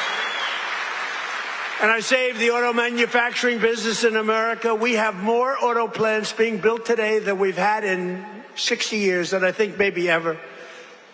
And bigger and better. They had a big one in a certain state that I love also. I love a lot of places.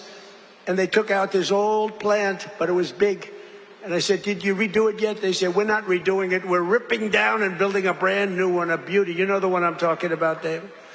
But we're pleased to be joined today by Pat McHugh, a Marine Corps veteran, a great guy, who spent 28 years with Mack Trucks. And he leads the cab assembly and serves as new product line launch leader. It's a big deal. And Pat's grandfather worked here, his dad worked here, and now his son is working here and doing well. And they know how important it is to keep manufacturing jobs in Pennsylvania. Pat, say a few words. Thank you, Mr. President.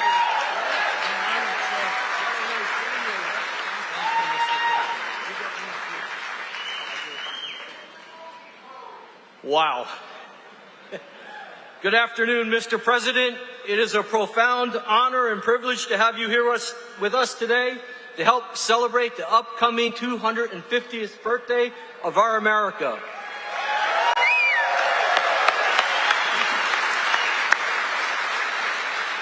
and most recently, our 125th anniversary of building Mack Trucks.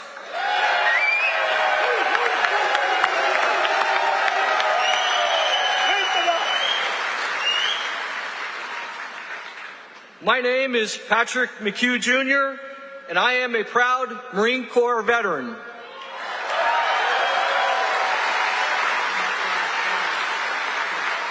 In addition to that, though, I am an even prouder Mack Truck employee.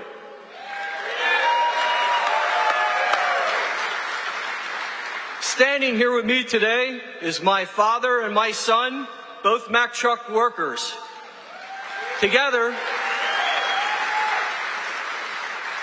they have a combined 78 years working experience building the greatest trucks on earth.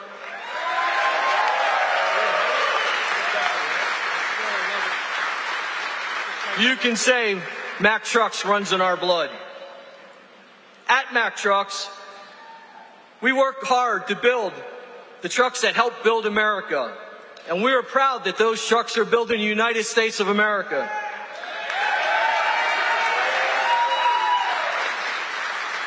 Along with our UAW colleagues, we're open for business and we're producing the best quality trucks we ever have.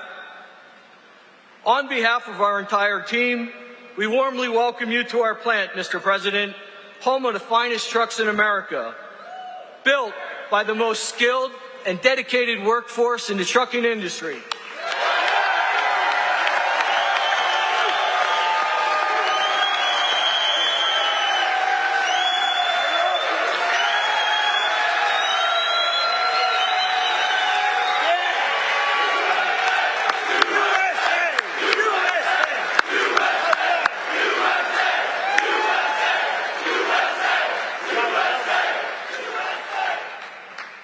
So, Mr. President, I want to say thank you for choosing to highlight Mack Trucks on your visit today, and thank you for supporting our American workforce. Thank you, Mr. President.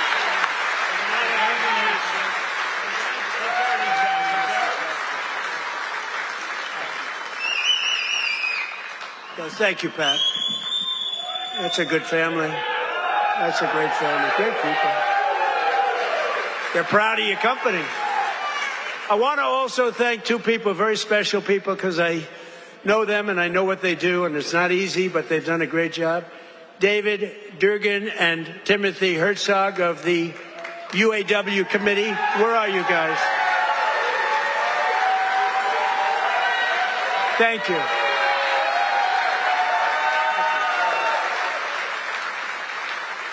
They do a good job representing you. Ease up just a little bit so they can get the contract, okay? Just a little bit. Thank you, fellas. Get this congressman elected. That's what you got to do. But we're pleased to be joined also by Labor Secretary Keith Sonderling. Keith, where are you, Keith? Where's Keith? Hi, Keith. Good job. Is he treating you guys good? Is he all right? He better treat you good. A very special guy, somebody that everybody wanted. I have to tell you, everybody wanted him. He's some person. He was actually an astronaut. He went out, he made a lot of money because he's smart. And he's now the NASA administrator. You saw that rocket 2 months ago up and go around the moon in record levels, the furthest any ship has ever flown, and come back. And he's working very heavily on the moon. But what he's done with NASA is amazing. And he's a very special person and a brilliant one, Jared Isaacman. Jared, thank you.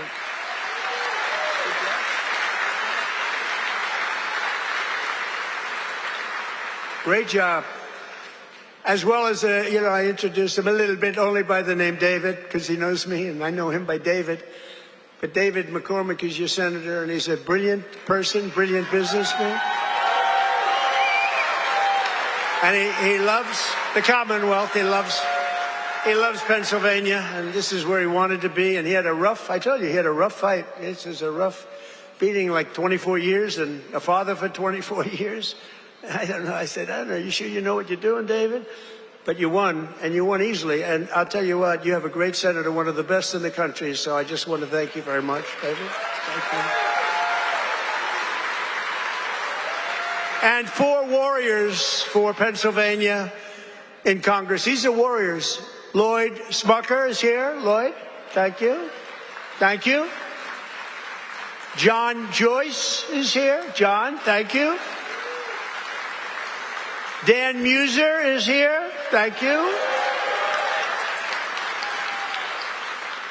And these guys are all in good shape, but we got to get Ryan McKenzie elected. We got to get Ryan. I'm not here for them. I'm here for him. We got to get Ryan elected. Run up here, Ryan, fast. Nobody wants to hear you. Come on, just run up. Nobody wants to hear you, Ryan. Do what David did. He'd go up for 1 minute. Thank you very much, everybody. It's nice to be here. And everybody thought he was the greatest speaker. Okay. Say a few words. Absolutely. Well, Mr. President, I can't thank you enough for coming here to the Lehigh Valley, highlighting the great men and women of Mack Trucks, doing all the work that you do in Washington, D.C. for our veterans, our first responders, and everybody across this country to continue to maintain America as the greatest country in the world. You are the president that is fighting for all Americans. Thank you for being here, sir. Thank you, sir. Great job. Thank you for being here.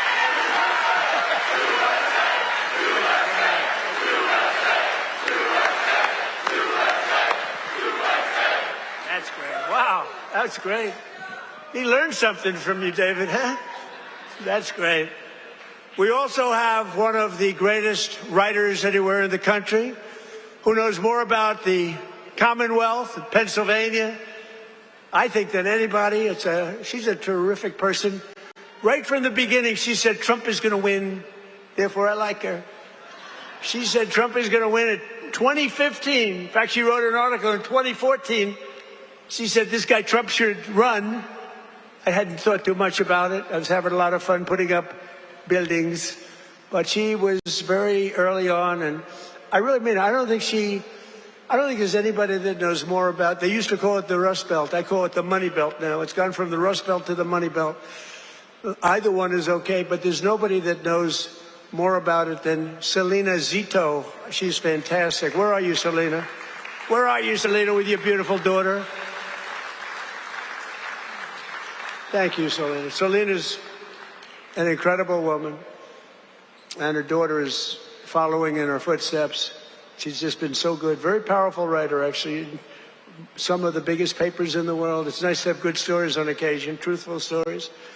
Thanks as well to the president of the NRA who's here with me, Bill Bockenberg. Bill, stand up.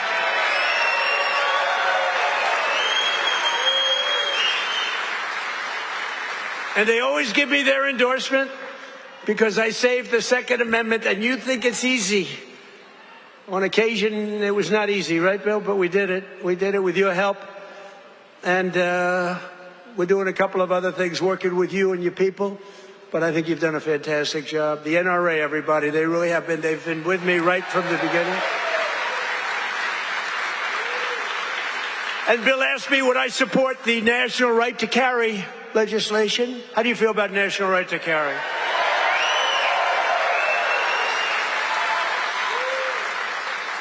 That's my free poll. You know what that is? That's a free poll. I don't have to pay $300,000 to somebody that doesn't even do polling, you know, to give you phony numbers. See, those are real numbers. National right to carry. Yeah, we're working on it. And we have a very special guest who you just saw on the highest rated fight show ever in the history of television, the UFC Freedom 250. So this guy, well, I just have to set it up a little bit if I don't mind. Because I'm thinking, you know, I'm a similar size. I weigh more than he does, actually. So therefore, I have a tremendous physical advantage over him. His muscles are slightly harder and slightly younger. He's a lot younger. But I think I can do it because I'm a great athlete. He knows I'm a very good golfer. And I'm much better off on the golf course against him than I'm with the wrestling, man. But he went virtually undefeated. I mean, he went 4 years. He was the top wrestler. His friend, Tony, who's a another champion I'll introduce you to, Tony. But these two guys were on the Penn State team, and Bo Nickel went, you couldn't defeat the guy. And then he had every battle. I guess he was a 3 or 4-time All-American. But then he turned pro and he went to the UFC. Did you find them tougher? Yes, a little different. A little different. But he's won just about everything. But he had a big fight last week with a lot of pressure, with the White House in the background. And he's a guy that I like. I met him a while ago. I looked at the years. I said, man, this guy's a fighter. You can tell a lot by the years. And he told me, no, he doesn't mind the years. He likes them. It's almost a symbol. For great fighters, it's a symbol. That's why I'm worried about you, Tony. You have pretty normal ears. But I got to know Bo a little bit, and I got to root for him. And I almost felt like his father up there. His father's great, but I felt like his father, so I was nervous for the fight. And he was fighting somebody that Dana White, the great Dana White, he's a phenomenal guy. He said, no, Bo's got a tough one tonight. I said, why? Why do you do that to him? Because if you lose it this night, it was the biggest audience they've ever had, by far. The whole world watched it. The people at the White House, we had 5,000 seats around the cage we built, and we had 100,000, more than 100,000 people in the park right next door. We had the largest television audience they've ever had, by far. They said, why do you have to give him such a tough opponent? He was pretty tough. But then it happened. So Bo is known as a great wrestler because he was the best wrestler by far in college. Nobody could beat him. And I figured Bo would be wrestling. But no, he wasn't wrestling. He was punching. I said, Bo, grab his legs and start wrestling. That's what you do. But he didn't do that. He didn't listen to me. And he got a shot off that was brutal. And in the first round, right, knocked him out. He was really knocked out. Great fighter. The guy was a great fighter, is a great fighter. So I just want to thank, he's from Penn State. He loves Penn State. He is the NCAA wrestling champion. And just fantastic. And his friend, and you probably know, is also, I think you were roommates, right? That's a tough room. I wouldn't want to fight these two guys. Let's go pick on those two guys. I don't think so. But he was the heavyweight, and he lost a lot of weight. He weighed 35, 40 pounds. I asked him, how much did you wrestle? About 40 pounds heavier. In other words, you want to live, right? You decide to lose it. But he was also the champion, NCAA champion, and his name is Anthony Cassar. So come up here, fellas, because I want to just ask the audience a question. Come here. Come here, Bo. So here's my question. If I work out for the next couple of months, really work hard, lifting those weights, and really, really work, could I beat Bo or Anthony in wrestling? You're very disloyal. You're very disloyal. Say a couple of words about your fight. Appreciate it. Wow, what an honor to be here. I think walking up here, I was almost as nervous as the fight, but it feels like a fight. Yeah, it feels like it, but this is exciting. I'm grateful to be here with everybody. So grateful to President Trump for making an event that, in my mind, never seemed possible happen. UFC Freedom 250 on the White House lawn. Unbelievable. I don't think there are too many presidents that have the courage to do something like that, and, just so unbelievable. For me, both my parents were high school teachers. My dad was a wrestling coach. My grandpa was a wrestling coach, and I grew up around sports and just competing from 5 years old, and so to be able to do something like that is a dream come true, and it's just through hard work, effort, discipline, and a lot of time in the wrestling room, a lot of time in the cage that I was able to do that. And that's really because America is the land of opportunity. And if you set to your mind to something and you feel passionate about what you do, you can accomplish anything. And thank you. I don't want to take too much time, but I want to tell a quick story about the first time I met President Trump. It was in 2019 at the White House, and our team and I won the Nationals, the NCAAs, and at Penn State we are. Let's go. And we were given the opportunity to meet President Trump, and it was really special because he took a lot of extra time to talk with us as wrestlers. I think he respected the wrestlers a lot, and I told him that when I'm done wrestling, I was going to fight. And he asked me if I needed a manager. And I thought that he has better things to do than that. But really since then, I feel like we've had a special connection that I'm extremely grateful for. And, fast forward 7 years, I'm fighting on the White House lawn, and I turn and look at my corner, and President Trump is right next to him.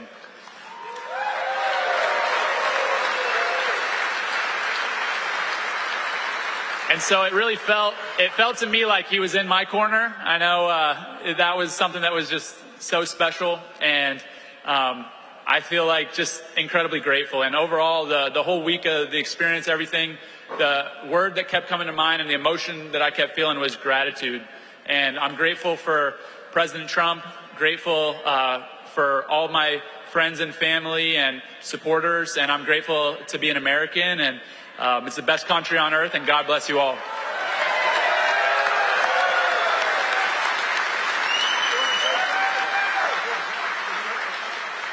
How's everybody doing? This is an awesome crowd. I'll keep this really short. It's just an honor to be here.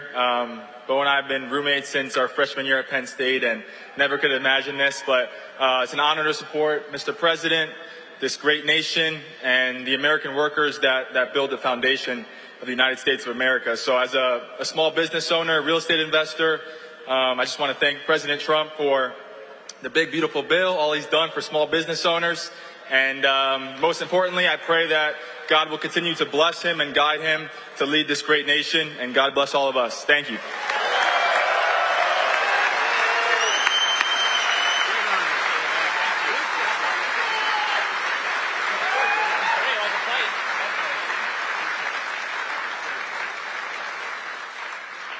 Two great champions. That's great.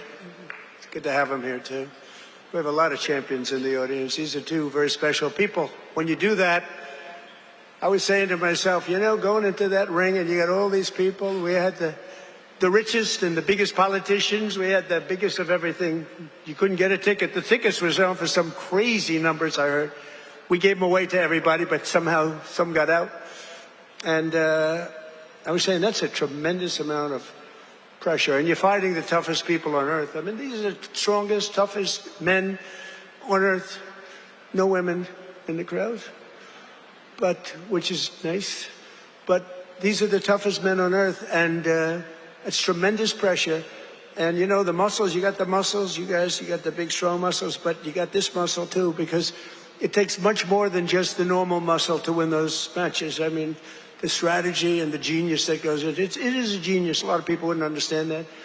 But there's a genius. There's a genius in sports. But there's a great amount of courage and power that you have that a lot of other people don't have. So congratulations. Really, great job. Great job. Good to have you here. In everything we do, we're once again fighting for the people of Pennsylvania, and that includes our amazing Pennsylvania oil and gas workers. And I ended last administration's war on Pennsylvania energy, and I signed an order to drill, baby, drill. That's what we did. Right, David? And you helped. The United States is now the #1 producer of oil and gas on earth, larger than Russia and Saudi Arabia combined by a lot. Think of that. Who would have thought that? We were in 4th place. Now we're larger than, and that doesn't include Venezuela. Include Venezuela once, because it's essentially should be included. I also ended the war on clean, beautiful Pennsylvania coal. In fact, in my administration, you're not, because coal was dead. China uses it. Other countries, very successful countries, use it. The unsuccessful countries use wind, those beautiful windmills that blow around and round and don't do anything except cost you money. Every time it goes around, you lose $10. It's supposed to make money with energy, not lose money. No, wind is every country that's using wind is a disaster. Every country that's using our beautiful substances from underground are doing very nicely, thank you. But in my administration, you're not allowed to say the word coal without preceding that word with the words clean, beautiful. So you say clean, beautiful coal. And I have Secretary of the Interior, Doug Burgum, who's fantastic, and Chris Wright. And they made a speech about coal, and they mentioned coal like 50 times in the speech. It's all about coal. And they kept saying, clean, beautiful coal, clean, beautiful coal. I said, no, it's enough. It's enough. But we're not allowed to use the word coal without saying, because what they can do with coal today is amazing. It is clean. It is beautiful. They can clean it. And it's a very powerful form of energy. And if you look at China, they're building 57 coal plants throughout, big monster plants all over their country. And then we're not supposed to do that? No, we're doing that. Clean, beautiful coal. We've invested over $1 billion to save dozens of coal mines. We've saved them. They were ready to close, and some had closed. And more than 100 coal power plants, including the Keystone and the Conemaugh generating stations, right here in Pennsylvania, as you know, are really moving now and employing a lot of people. They were all getting ready to close up. They were essentially closed. We're working hard to lower the cost for all consumers, and we want powerful energy. Under my administration, the most favored nation agreements on drug prices that we just did are delivering the largest prescription drug price cuts in history, with numbers like 400, 500, and even a 600% reduction from where it was. Think of that.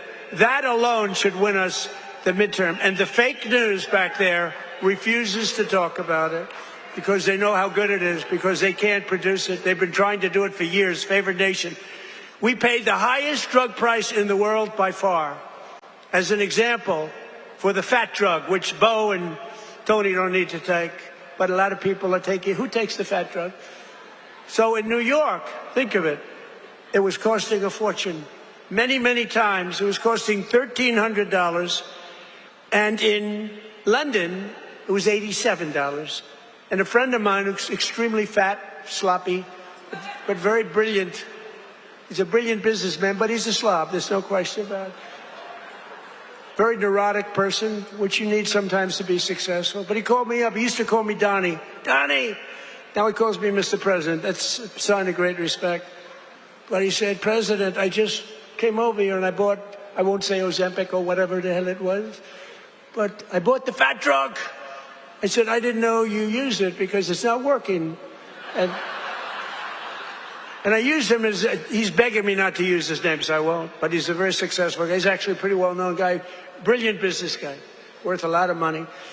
And he checked. He just, he said, well, how come in London I just sent out and I'm paying $87, and in New York I'm paying $1,300? I said, because that's the way the prices are rigged. And it's rigged. The whole world is rigged against us. And I said, but you know what? You brought it out better than anybody could bring it out, because I've been looking at it. They all said it was impossible to do. And I went to the drug companies. I said, well, it's not going to be any more. You're going to raise their price a little bit. You're going to lower ours a lot, because the world is bigger than us. So it really worked that way. And they said, well, we'll do it. They were very unhappy, but they knew I wouldn't get it from the countries, because you had to get it from the countries. Then I went to France. I said to a very nice man named Emmanuel Macron, I said, Emmanuel, you got to raise your prices on drugs. Of course I will not do that. Why would I do that? Because it's unfair. We're paying 10 times more than you, and you're going to have to raise them a little bit. We're going to drop ours a lot. He said, no, I will not do that. I said, yes, you will. He said, I will not do that. I said, yes, you will. We're putting a 100% tariff on all wines and champagnes coming into the United States. He said, yes, I will do that. I promise. And I had the same conversation with Germany, with every country, with UK. Every single one of them within 5 minutes agreed to do it. Nobody could believe it. And they agreed to raise their price, and we have gotten the biggest price reductions in the history of drugs, medical. Nobody's ever seen anything like it. So instead of paying $1,300, you'll be paying about $175. Nobody's ever done that before. And this is on many, many drugs. A pill that sells for $10 in London and selling for $150 in Texas, or any place, it's all the same in the United States. They basically discriminated. So now instead of $10, it goes to $20, because again, the world is a big place. And we would bring ours down to 20, from like 150 down to 20. This is the kind of price reductions you're getting. Go to Trump.com, by the way. And I didn't name it. That was Bobby Kennedy that did it with Dr. Oz. Everyone thinks I named it. I did not name it, but that site is through the roof. And These are the biggest price reductions in the history of our country for anything having to do with drugs, prescription medicine.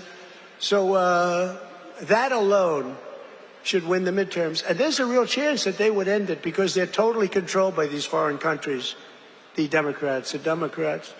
So starting next week, weight loss drugs will be available for just $50. Think of that. For seniors who previously had to pay $1,200, $1,300, $1,400, couldn't pay it. Think of that. Now, they don't want to write. Look, they turn the cameras off when I talk about it because they don't want good stuff for us, because they don't want us to win elections. And why, I don't know. Why they want to have people pouring into our country, why they want to have high taxes, why they want to have all of these problems that took place over the last 4 years of the last administration, one of the worst administrations in history. But the other ones wouldn't be much better because they have all of these crazy policies. They've gone communist. But just over 1 year ago, we inherited the worst border in history, but I quickly turned it into the most secure border in the history of our country by far. Almost nobody is able to get in. And in the past 13 months, and this is a chart kept by generally Democrat people, in the past 13 months, 0 illegal aliens have been admitted into the United States. Think of that. 0. And even I find that hard to believe, but it's 0. I mean, they'd love to have it be high, but we can't do that. We have a country, and we're going to run it well. We don't want to have prisons released into our... Some of these countries were emptying their prisons into the United States of America through the southern border. Prison population. Some of the countries had no prison population left. You know what that saves them? Some of them had no mental institutions. The mental institutions were taken. All of those people were taken to our southern border and allowed to just walk freely into our country under Sleepy Joe Biden and his group of thugs, their group of real thugs. Weaponization, that's all they're good at, weaponization and cheating on elections. In 2025, we achieved the largest drop in the murder rate ever recorded in the history of our country, despite the fact that we haven't gotten all of these criminals out of our country. We had the lowest since 1900, that's 125 years ago.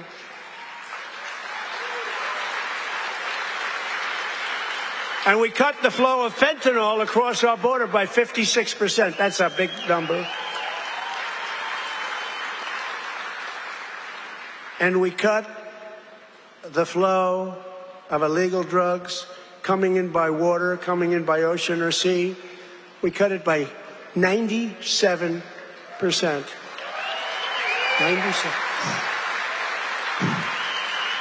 97%. It's very drastic, but people aren't traveling that way too much anymore. We have the most powerful. I built the military in my first term. We used it in my second term, more than I thought, but we have no choice. We have no choice. But think of it. We cut fentanyl. For years, they've been interdicting. They've been grabbing boats, bringing them in, putting them in court. They go out by the same night. They're back sending drugs by the ocean, by the Gulf, by the sea. And now it's down 97%. And we're looking for the 3%, because I think those 3% are more brave than Bo Nickel was any day. The 3% of the people that are willing to get into a boat to deliver drugs now, they are the bravest people perhaps anywhere in the world. But it won't happen long. But what we've done is amazing. Our military, we have the greatest military in the world. We have the greatest law enforcement in the world.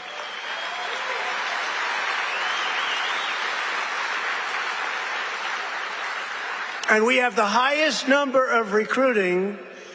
So a year and a half ago, it was headlines. Nobody wanted to join the military, the Army, Navy, Marine. Nobody wanted to join any of them. Air Force, Space Force. I love Space Force. Coast Guard. Nobody wanted to join any of the military. They had tremendous recruitment problems. And even it carried over to the police. You have great police here. The police and the fire departments. Nobody wanted to do anything with the name America, anything with the uniform. And today, we have the highest recruitment, the most successful recruitment. Every single slot is filled. And that includes, they want to be policemen and they want to be firemen and women. So we went from the least successful in our history, David, to the most successful in the history in terms of recruitment. It was very embarrassing. A year and a half ago, 2 years ago, and it all happened from November 5th. That's when we won the election. From November 5th on, everybody wants to be a soldier. Everybody wants to be in the Army, the Navy, the Marines. They want to fly the jets in the Air Force. The Coast Guard is hot. Everything's hot. And, of course, Air Force. You know, I started Air Force. That was a part of the Air Force. The Space Force was part of the Air Force. I said, no, it's got to be separate.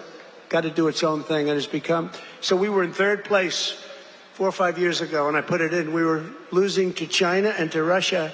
And now we're totally ahead of both of them, like at numbers that they can't believe. Space Force is going to end up being one of your most important. To stop the massive theft of taxpayer dollars, including millions of illegals, we've launched the war on fraud led by our great Vice President, J.D. Vance. He's doing a great job. Doing a great job. Smart guy. We ended Medicaid for illegal immigrants, and we redirected $50 billion to make the largest investment in rural health in the history of our country, hospitals and everything else in the rural areas. And with the help of our Republican majorities in Congress, we will defend our jobs, our factories, our safety, and we will defend our borders like never before. We will crush violent crime, impose harsh new penalties on dangerous repeat offenders that shouldn't be in our country, crack down on Marxist prosecutors and judges, and we will immediately end the most dangerous thing that's ever been put into our country from the standpoint of law enforcement. Is called no cash bail. You kill someone, you go to the judge, they let you out, then you kill somebody in the afternoon. It's crazy. That was the beginning of crime.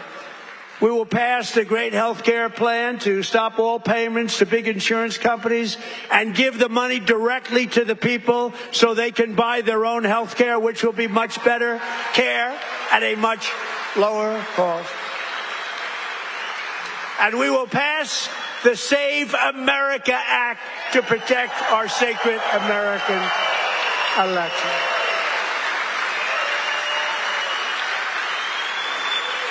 And in the Save America Act, it's very simple. All voters must show a photo, voter ID. Very nice. May we see a picture, please? All voters must provide proof of citizenship. And there will be no mail-in ballots except for illness, disability, military deployment, or travel. And we will also, in that same bill, enshrine in permanent law no men in women's sports and no transgender surgery for our children. So together with the help of patriots throughout Pennsylvania and all across the land, we will make America powerful again. We will make America wealthy again. We will make America healthy again. It's all happening. It's all happening. We will make America strong again. We will make America proud again. We will make America safe again. And we will make America great again. Thank you very much. Thank you. Thank you, Pennsylvania.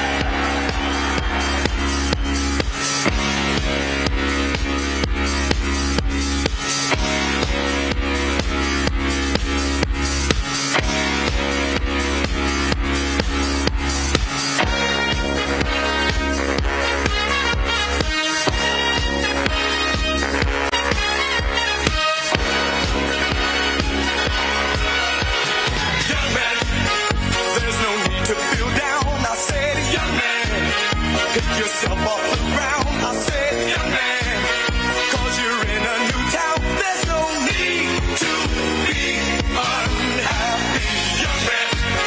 There's a place you can go. I said, young man, when you're short on your dough, you can stay there, and I'm sure you will find many ways to have a good time. It's fun to stay at the YMCA. It's fun to stay at the YMCA.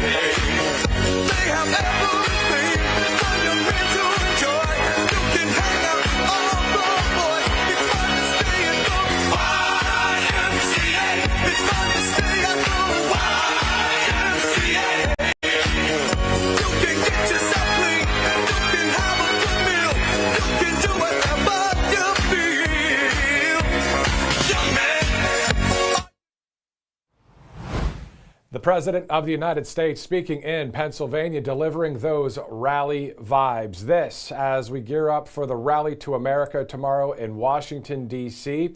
Our live coverage will start at 1 p.m. Eastern. The President won't be speaking until 7 o'clock tomorrow night, but you know how we do here at RSBN. We'll be talking to a lot of the great people that will be there in Washington tomorrow.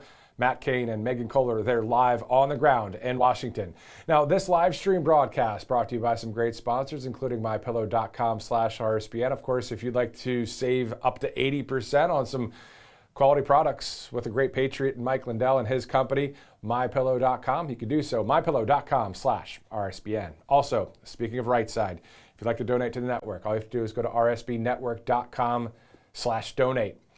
We are exactly 11 days away from celebrating our nation's 250th birthday. For all of us here at RSBN, I'm Matthew Alvarez. We'll see you tomorrow.